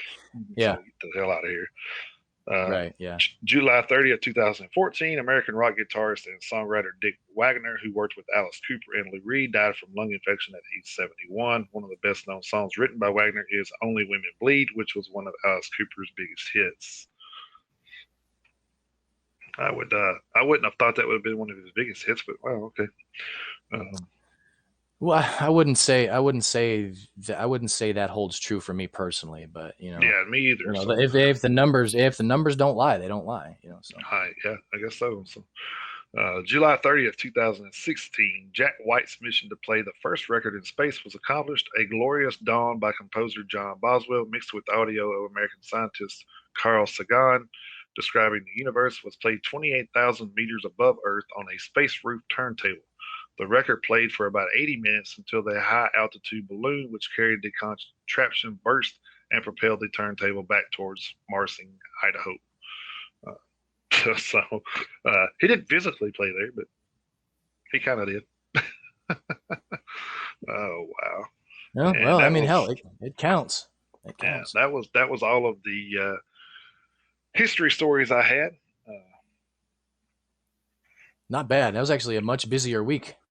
Yeah. So it seems like everybody gets hopping in July. So I guess it's because of the weather. I don't know. Right. Yeah, we'll have to see what. We'll have to see what August holds for us going forward. Oh, God. All right. So I guess we can move over into our 10 ballads that we're going to wrap up. We started out the month with about power ballads from the 80s, and we just kind of been carrying it on. And we actually wound up being pretty perfect with how it laid out. It was pretty cool. So we had ballads from the 2010s, which 2010 to 2019, and it actually ended on the 31st of July, so we can start something fresh and new in August. So right, yeah, it's kind of crazy how it turned out, because we sure as hell didn't plan this when we started doing the like this is like some of the things that has went so right for us doing this. A couple of things that we do just happen, and it just works. It is been working out perfect, which is good in a way, and it's kind of a maybe it's a sign too. Who knows? That's true. That's true. But it definitely makes us look a little bit more organized than we are. Exactly. Almost makes it look like we planned out the entire month when I assure everybody that was not the case. All right, so if we can go back and edit out the last minute and a half, we planned all this out to land just the way it did. It's like, oh shit, I forgot we're live. Never mind. Yeah, right. So anyway, we decided we're going to have our 10 favorite ballads from the 2010 to 2019. Yep. I don't know if you want to go first or. You go ahead and go first. I think I went first. Let me go first. Time. All right. That's fine. Yeah. We can do that because you can do the album reviews first this week. So. Yeah, that'd be fine. All right. So my 10 ballads from 2010 to 2019. First one was probably my favorite of the decade too. Godsmack Under Your Scars from When Legends Rise of 2018. Definitely one of my favorite tracks from that album. Then I had Non-Point Frontlines from Miracle in 2010. Five Finger Death Punch, Remember Everything from American Capitalist in 2011. Avenged Sevenfold, So Far Away from Nightmare in 2010. Disturbed, A Reason to Fight from Evolution in 2018. I had Papa Roach. I had Papa Roach with Gravity, which also featured Maria Brinks from the Fear record in 2015. This one, next one is one that I always get caught up in when I hear it. Nothing More, Fade In, Fade Out. It's from the Stories We Tell Ourselves from 2017. If you haven't heard that song, man, it is like really, really deep. Gets you thinking about life, that's for sure. I'll have to check that one. Yeah, one out. I don't know if I've heard that one yet. Yeah, it's definitely it can be a tearjerker if you get caught up in it. I ain't gonna lie, I actually shed a tear or two thinking about stuff while listening to that song. So yeah, hey, it happens, man. No shame in. Nah, man, hell no. That's great that they can put stuff out to get your feelings, man. That's some good stuff. Mm-hmm. Absolutely. Let's see, number 7th one here is Stone Sour Hesitate from Audio Secrecy in 2010. Judas Priest, Sea of Red from Firepower of 2018. I threw that on the list because, I guess that song always stuck with me from that record because I never heard Priest do a ballad, and to hear that was just like, oh wow, this is actually really, really good and really, really surprising. So then I Well, wrapped there you mine go. up with I wrapped mine up with In This Moment, The Fighter from Black Widow in 2014. Yeah, So that that was wasn't bad at all. my 10 there. So Yeah, we actually only had one. We only had one duplicate this go around. oh man, that's great. That's awesome. Yeah, that actually kind of surprised me. I figured we would have had a couple more of the same ones, but yeah, we only had one. That's Yeah, awesome. that's pretty cool. Yeah, I like that. All right. Okay, here's mine. Here are my 10. As usual, in no particular order. I'm not even 100% sure what would be my favorite one. But again, no particular order. My first one is Born with a Broken Heart from Primal Fear 2014. And then my next one is Cold from Five Finger Death Punch from 2013. My third one is the one duplicate we had is Under Your Scars from Godsmack from 2018. That album, if we would have been doing this show in 2018, that when Legends Rise, that may have probably been, it would definitely been in the top 10, if not close to the top album of the year. It probably would have been a contender for album of the year. Yeah, it would have been a contender for album of the year in 2018. I can still start that album and listen to it all the way through with no problem. That Godsmack album from start to finish was amazing. And I think I know that they're currently working on a follow up, and they're gonna play hell to try to follow up the quality of that album. Yeah. So yeah, Under Your Scars was my third one. Number 4 was The Sky Is Burning, also from Primal Fear, but that was from 2016. My fifth one was Crimson Day from Avenged Sevenfold from 2013. Let's see, this was 6. Number 6 was MINE End This Way from Five Finger Death Punch 2013. I don't know if they call that. I don't know if it's MINE or if it's mine. I don't know, but either way, I've said it both ways. But so that was number 6. 7. This one's gonna be kind of a surprise, but it's Goodbye Agony from 2014. And I have to credit my daughter for that one because I remember, because I've maybe heard, including this song, I've maybe heard like 3 or 4 Black Veil Bride songs ever. Not really a band I've ever listened to, but I remember Kayla asking me to listen to this song one day, and I listened to it and I liked it, so I gotta credit my daughter for that one. So, I like I like it mostly because my daughter wanted me to listen to it, so that one kind of stuck with me for that reason too. So number 8 is I Will Fail You from Demon Hunter from 2015, and let's see, number 9 is A Lifetime of War from Sabaton in 2012. And then my last one is Always Gonna Be a Hoe by Steel Panther from 2019. Oh, nice. That's for you, Lexi. That's right. You know what? I didn't even think about the fact that we didn't even report that on here. I know that Susie, your wife, she actually kind of broke the story as far as right. my knowledge is concerned. She posted a story about it on the Metalheads Unite Facebook page. But yeah, Lexi Fox is no longer the bass player for Steel Panther. I can't even remember the exact reason as to why he is no longer in the band. He started something up, I think pet grooming, or I don't know, something he started. I don't know that he had really passionate about that. So. Oh, okay. He just left to pursue another passion. Okay. Yeah, just to pursue another passion. So. Well, good luck to Lexi. Yeah. Good luck to him. Yeah. And that was my 10 power ballads. You can look for their auditions for their new bassist on Rockstar Part 2. I'm just kidding. There's not a Rockstar Part 2. Right. Yeah, I say that because people don't know Mark Starr was actually in that movie. So, Yes, he was. Or he was Michael God, Starr. Why do I keep saying that? Michael Starr. I always say Mark. I don't know why. Yeah. There's a wrestler I used to wrestle with named Mark Starr, and that just always pops in my head. I have no idea why. But yeah, Michael Starr was actually in the movie Michael Rockstar. Starr. Yeah. Well, we knew what you were talking about. Yeah.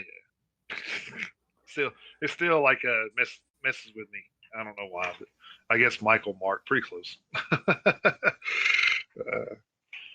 All right, we move over into album reviews. You want to take that one away? Or? Yeah, I'll go ahead and go first this go around. I was actually able to listen to 2 albums this week, and I'm sure Jason, you'll know the second one I'm talking about. But my formal review, I decided to go with the album Celestial Blues by King Woman. Never heard of King Woman before, so in keeping with the way we usually do this, I selected them off the list. King Woman is a what's that now? That's a contradictory name. Yeah. Anyway, King Woman is a doom / post metal / shoegaze. I don't know what the hell that even means. Never heard of that. Look it up. I'd never heard of it until I looked up their bio. I don't know what shoegaze means, but they are doom, post metal, and shoegaze band. They were formed in 2009 in San Francisco, California. Their lyrical themes include introspection, depression, and religion. So, a lot of upbeat topics there. You have Peter Ahrensdorf on bass. You have Joey Raygosa on drums, Colin Gallagher on guitars, and Christina Esfandiari on vocals. This is their sophomore album. Their debut album, Created in the Image of Suffering, came out in 2017, and Celestial Blues came out yesterday. It's 9 tracks total, about 40 minutes, so it's a pretty quick listen. And I'm gonna say, thankfully, it's a pretty quick listen. The title track, Celestial Blues, thankfully it was a quick listen. The title track, Celestial Blues, was 4 minutes and 36 seconds long. Track number 2, Morning Star, was 3:53. Track number 3, Boggs, at 5:23. Track 4, Golgotha, at 6:04. Track number 5, Coil, at 3:01. Track number 6, Entwined, also at 6:04. Track number 7, Psychic Wound, at 3:20. Track number 8, Ruse, at 4:18. And track number 9, Paradise Lost, at 4:10. I say that it was a quick 40 minutes, and I say that was fortunate because this album was boring as shit. I really hate to say that, I do, but it was really, really boring.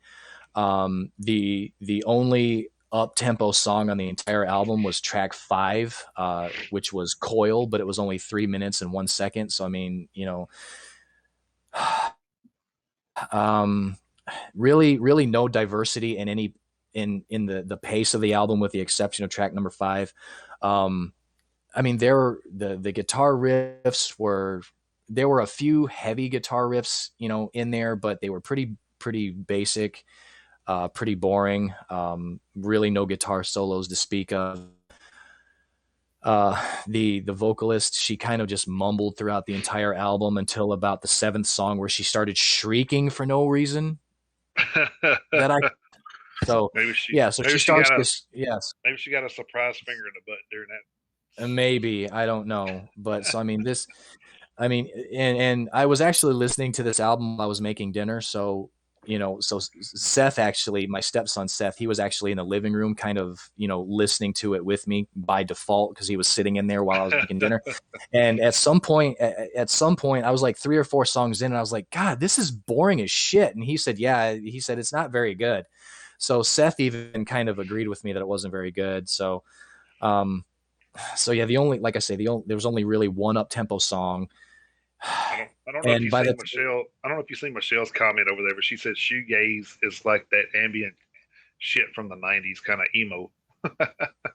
Oh, well, okay. Well, then that's fitting then, because it was just really just kind of dark and sullen, and it just kind of just the whole album just kind of dragged on. And then by the time it was over, I was like, thank God that's over. So, you know, it was actually kind of like a lazy goth kind of album. Yeah, Michelle, that's kind of how I think I would sum that up. That's actually a pretty good summation of it. So, I can really only give it like 1 horn out of 5, really, and that's only because of the couple of heavy guitar riffs that were present on the album. You know, so like I say, this is definitely going to be a one and done for me. I don't even really see myself listening to their debut album. I hate to say it, but that's just how it is. I mean, it's of course that's my opinion. You know, there may be some people out there who kind of like that kind of thing, and they may enjoy it, but in this humble reviewer's opinion, I just couldn't get into it. So that's just going to get a one horn out of 5 for me. Michelle said, "Thank you for taking the hit forward." So yeah, I actually do feel, I do kind of feel like I took a bullet for this one. You know, figuratively, of course. I told her that's kind of what we do here. So we kind of take the bullet. Yep. Yeah, we try to do the work so you guys don't have to. Thankfully, I took one too. It just wasn't that bad. I don't think so.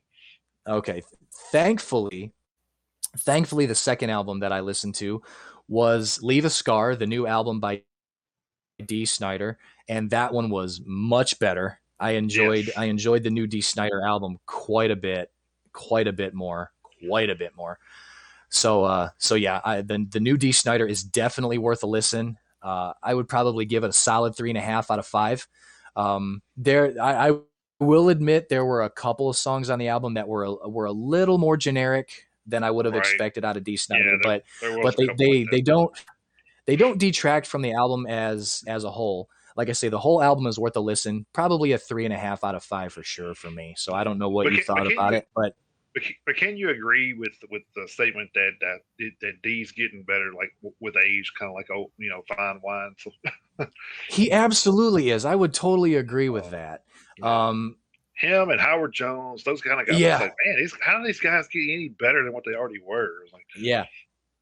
And I'll tell you, and I'll tell you what I like. You can actually hear it in Dee Snider's voice at how much fun he's having doing these 2 solo albums that he's done. You can actually hear it in his voice how much he's enjoyed making them, which I can absolutely appreciate. Yeah, hell yeah. All right, so what did you have, bud? So I know I told you I was wanting to listen to that. What was it? Tragedy. Yeah, and I didn't listen to it until I said, you know what, I'm not even going to review that, because once I looked into it, it was a Disco Balls to the Wall, and it was kind of a remastered songs from the disco era. So I was just like, I seen like Saturday Night Fever was on there and stuff like that. I said, nah, I'm not doing that. But the funniest part of this was that I did listen to a couple of songs just to kind of see what it was about. There's a song on there called Raining Blood / It's Raining Men. And they actually are you serious? Yeah, they actually smashed those 2 songs together. And I'm like, holy shit, you did not do that. But it was very humorous, I would say. It wasn't horrible. It was just kind of humorous that they stuck those 2 songs together. I was just like, okay, I may check that one out, but as far as checking out the yeah, I mean, it's kind of like one of those things.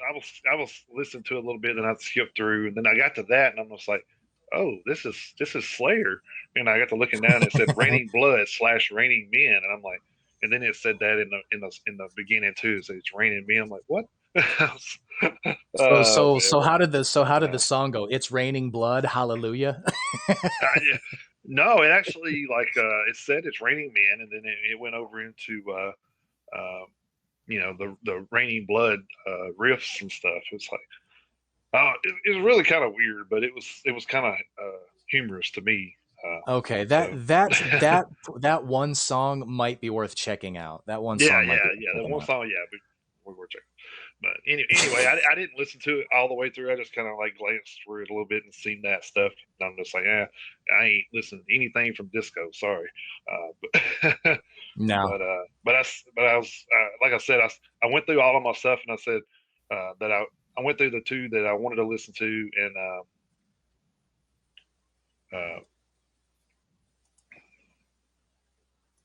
okay, so Dan said we can keep going, so I kind of figured as much, but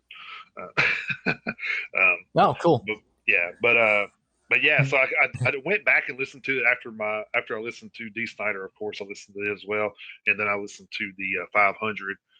So once I listened to those two, um, damn it.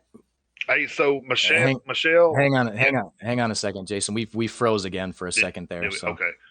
Hey, yeah. Michelle, our Metalheads page is actually I think it said it had 222 members in it, so it's called Metalheads Unite, just like the podcast. So. Yeah, and you see the thumbnail between Jason and I on the broadcast screen here. Same picture, yeah, same picture. It doesn't have the Metalheads Unite with the devil horns. It doesn't have the heading or the header on it, rather. But the same thumbnail that's between us on the screen there is our thumbnail on the Facebook page too. So yeah, be glad to have you over there. So. Absolutely.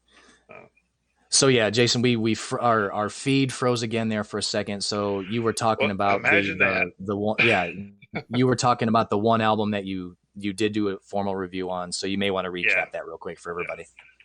Well, I didn't talk about it yet. I was just saying that the tragedy was kind of one that I went to after I listened to D. Snyder and then the one I reviewed. So it didn't freeze for you guys. Oh, just us. Okay, gotcha. Huh. Well, that's weird. Well, I guess that's I mean, that's good. That's good to know, but that is kind of odd because we're. Yeah. Anyway, so I listened to the 500, A World on Fire. That was, if you're not familiar with the 500, they're a metalcore groove metal band from Nottingham in England, formed in 2014. The 500 are the latest in technical melodic metal from the rough streets of Nottingham, UK, dealing in an array of down-tuned riffs and barbed hooks performed on beastly 8-string guitars. The band unleashed an avalanche of crushing technical groove and belligerent aggression, broken up by some searing leads, haunting vocal melodies, and devastating earth-shaking breakdowns. That was actually on their actual page. That was a description of their page. I did see something where they used to be called DOAR. I was going to look them up in the because I couldn't find them on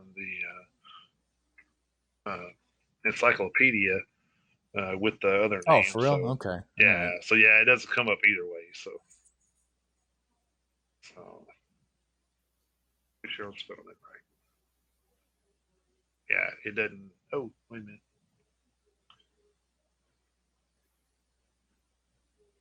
Yeah, it's kind of weird that it wouldn't have come up. It did pop up.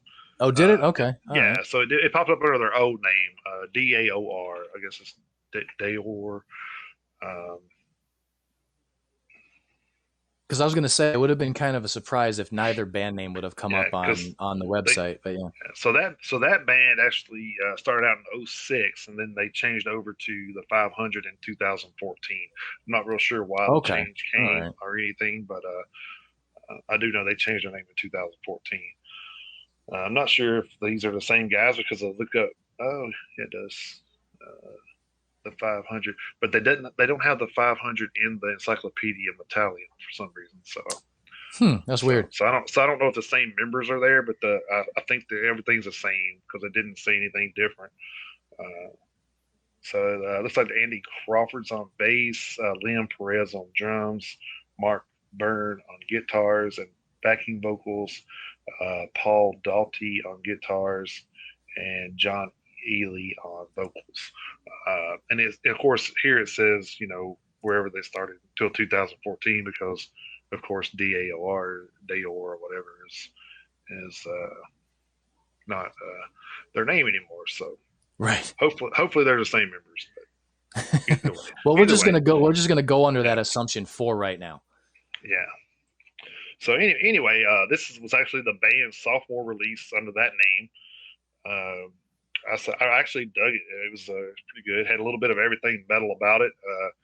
Vocals were a good mix of cleans and screams and gutturals. Had a little bit of all that on it. So some real noticeable bass lines, which I always love the bass lines. So, and this one you'll like. It has some Sugar Light drumming on it. So oh my god, yeah.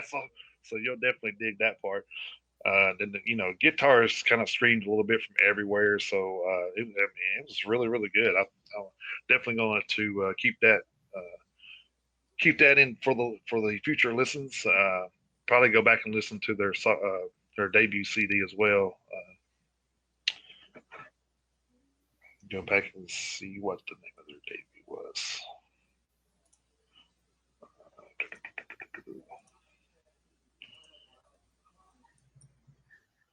Sorry, I was just trying to give everybody their.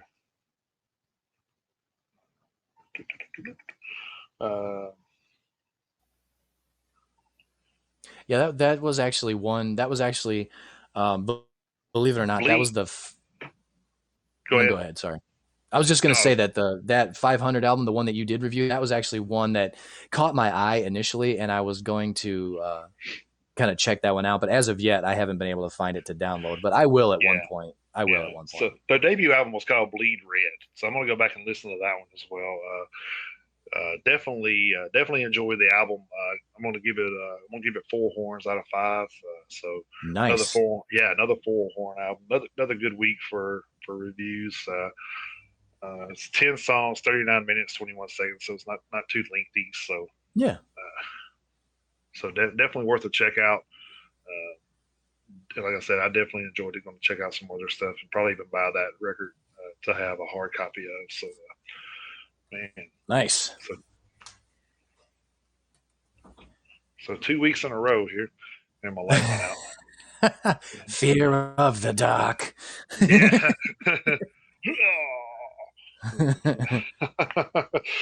Up those irons. Yeah. But yeah, it's definitely a good album you should check out. It's a sign. The show should have been over 13 minutes ago. That's what it is. Hey, Dan didn't turn the lights out on us, so we're fine. Yeah.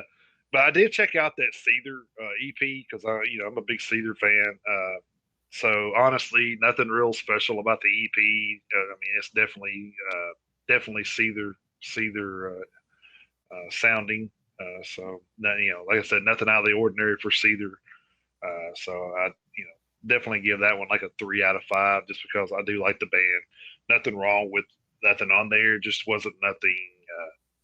Nothing stood out, I guess I could say. So yeah, they didn't stray from the formula. No, they didn't. Like their last album did a little bit. They were a little heavier on the last album, which I enjoyed. Kind of thought they should have done more of that, but they kind of went back to basics with the EP. So, well, yeah, we kind of always agree that heavier is good. Yeah. I mean, some bands can do it, some bands can't, though. So that's the thing. Yeah, that's true. That's very true. Yeah, Seether, they've had some songs that I like. Okay, but overall, I wouldn't necessarily say, oh yeah, I'm a Seether fan. So, but there's been some good stuff. Yeah, I'll give them that. Yeah, I've actually seen them a couple of times live. They're not bad live either. So yeah. All right. Well, yeah, that looks like that's it. Right. So what do we got? What we got to look forward to next week? Yeah, coming up on August 6th of 2021, leading off with Illyrio with All Things Must Pass. We have Blood Red Saints with Undisputed. We have Circus of Rock with Come One, Come All. We have Cruise with Tropical Thunder. We have Empty Streets with Age of Regret. That's an EP for them. You have to give me a second on this next one. It's in German. Give me a second. Let's see. Feuerschwanz with Die Letzte Schlacht. I don't know. I don't sprechen Sie Deutsch, so I'm not exactly sure. Then we have I think that's one of the hooked on phonics we're going to have to get or something. What is it? But whatever the language one is, I can't remember. Yeah. Shit, I completely forget the name of the language software, but yeah, that may be one we have to invest in. Let's see, we have Lingua Ignata with Sinner. We have Long Shadows Dawn with Isle of Wrath. We have Night Ranger with ATBPO. That may be an acronym. I'm not exactly sure because it's all in capital letters. We have a re-release from Nightwish. We have Once coming out. I actually have that CD. So if you're not a huge Nightwish fan, Rosetta Stone. That's it. That was the one I was thinking of. Thank you, Michelle. If you haven't heard the Once album by Nightwish, I highly recommend that one. I actually have the CD downstairs, so that's a good one. But that's a re-release coming out from Nightwish. We have Rise Up with Destructive Machines, Chilling Time, 3 minutes and 27 seconds. We have Silverstein with When Broken is Easily Fixed. That's a vinyl re-release for them. We have Walled Crypta with Possessed by Nothingness. And we have Yawning Man with Rock Formations, and that's a re-release for them. So those are the upcoming releases and or re-releases for August 6th of 2021. Awesome. And Michelle, anytime you want to stop by and assist us, we'll be glad to have you. So,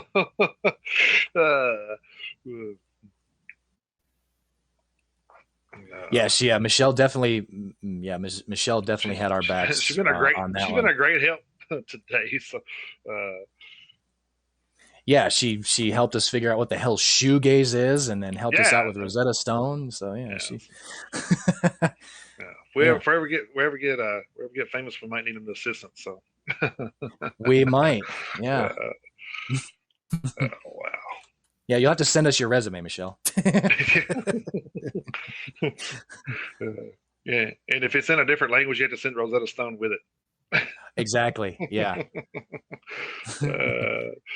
Wow. So anyway, thank you guys for stopping by. I know it's been a pretty rough week in the metal world. So yeah, hopefully we can enlighten it a little bit. So yeah. But yeah, thanks to everybody who listened live today and anybody who happens to listen to the show on the rebroadcast after the fact. We appreciate you guys just as much. Thank you to Michelle for dropping by, even though she wasn't able to stop by until late. But there's nothing wrong with showing up late, because showing up at all is what counts. We appreciate that. So, and she came by long enough to answer a couple of questions for us, so that's totally fine. And she says she's been playing bass since she was 14. So that's nice. Cool. Hey, but we do have to ask you, Michelle, do you play it up high? You slap at the bass. Yes, slap at the bass. Nice. When you said hashtag replay, are you asking about the show in general, or? Yeah, because you can definitely find the show on replay on after the fact on here on Haps, on YouTube, on Twitch, and the rebroadcasts are, as far as I know, available on all the streaming platforms. And once the rollout happens, the show will actually be available on demand. So so any episodes you may have missed will be available for rebroadcast. So we're looking forward to that. Yes, and on the flagship at VOPUSARadio.com. Absolutely. Yeah. On the home base. The home base. Yeah. The home base. Right. Thank you for stopping by, Michelle. Also, thanks for everybody else in the chats. Thanks for we like interacting with you guys. So anything that you guys want to ask in between our normal platform or our normal what am I trying to say here? I'm like out of normal format today. Yeah, there we go. Normal format. Outside of our normal format, we'll be glad to go in between and answer questions and talk to you guys. So it's actually pretty cool when we get some interaction, actually. So I actually enjoy the interactions. Anything else you want to Yeah. add, Chris? Or? No, well, nothing new. Nothing new. Not going to add anything new, but I want to just say our normal thank yous to everybody who came by and participated in the show today. Like I say, everybody who listened live, we appreciate you guys. And check us out at the Metalheads Unite Facebook page. Come on over and give us a request, and we'll accept your guys' invites and let you partake in the content over there. We try to keep the content fresh the best we can during the week. Jason and I, we both have 9 to 5 jobs, or in Jason's case, like 6 to 6 jobs. So Yeah. we try to do the best we can to keep the content as up to date during the week, as far as new video releases and a couple of news stories here and there. We tend to save the news for the show, but anything that's super duper breaking news, we will post it over there. But once you guys are a member, if there's any videos you guys want to post, whether it's new videos or old favorites, that's totally fine too. We don't mind either way. But come check us out. Yeah. Yeah. Please do. Uh, so with that being said, we will close it out for this week, and hope to see you guys back here next week with a fresh new month, and hopefully some better news stories. Or Yeah, some more much better news stories. more feel good news stories anyway. Exactly. Yeah. And we'll try to get together and see what we want to do as far as special our little special segment.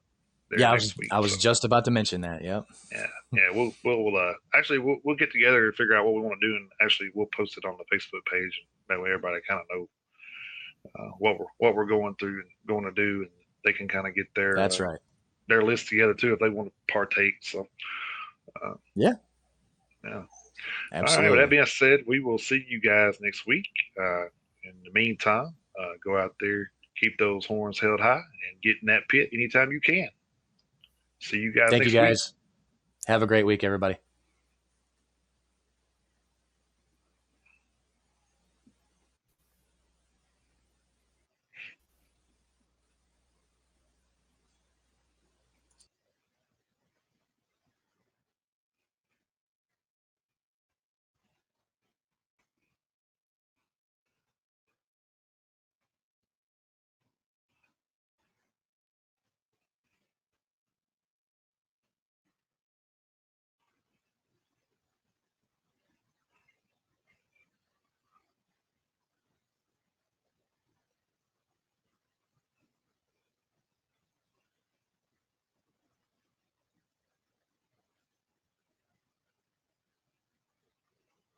Mm-hmm.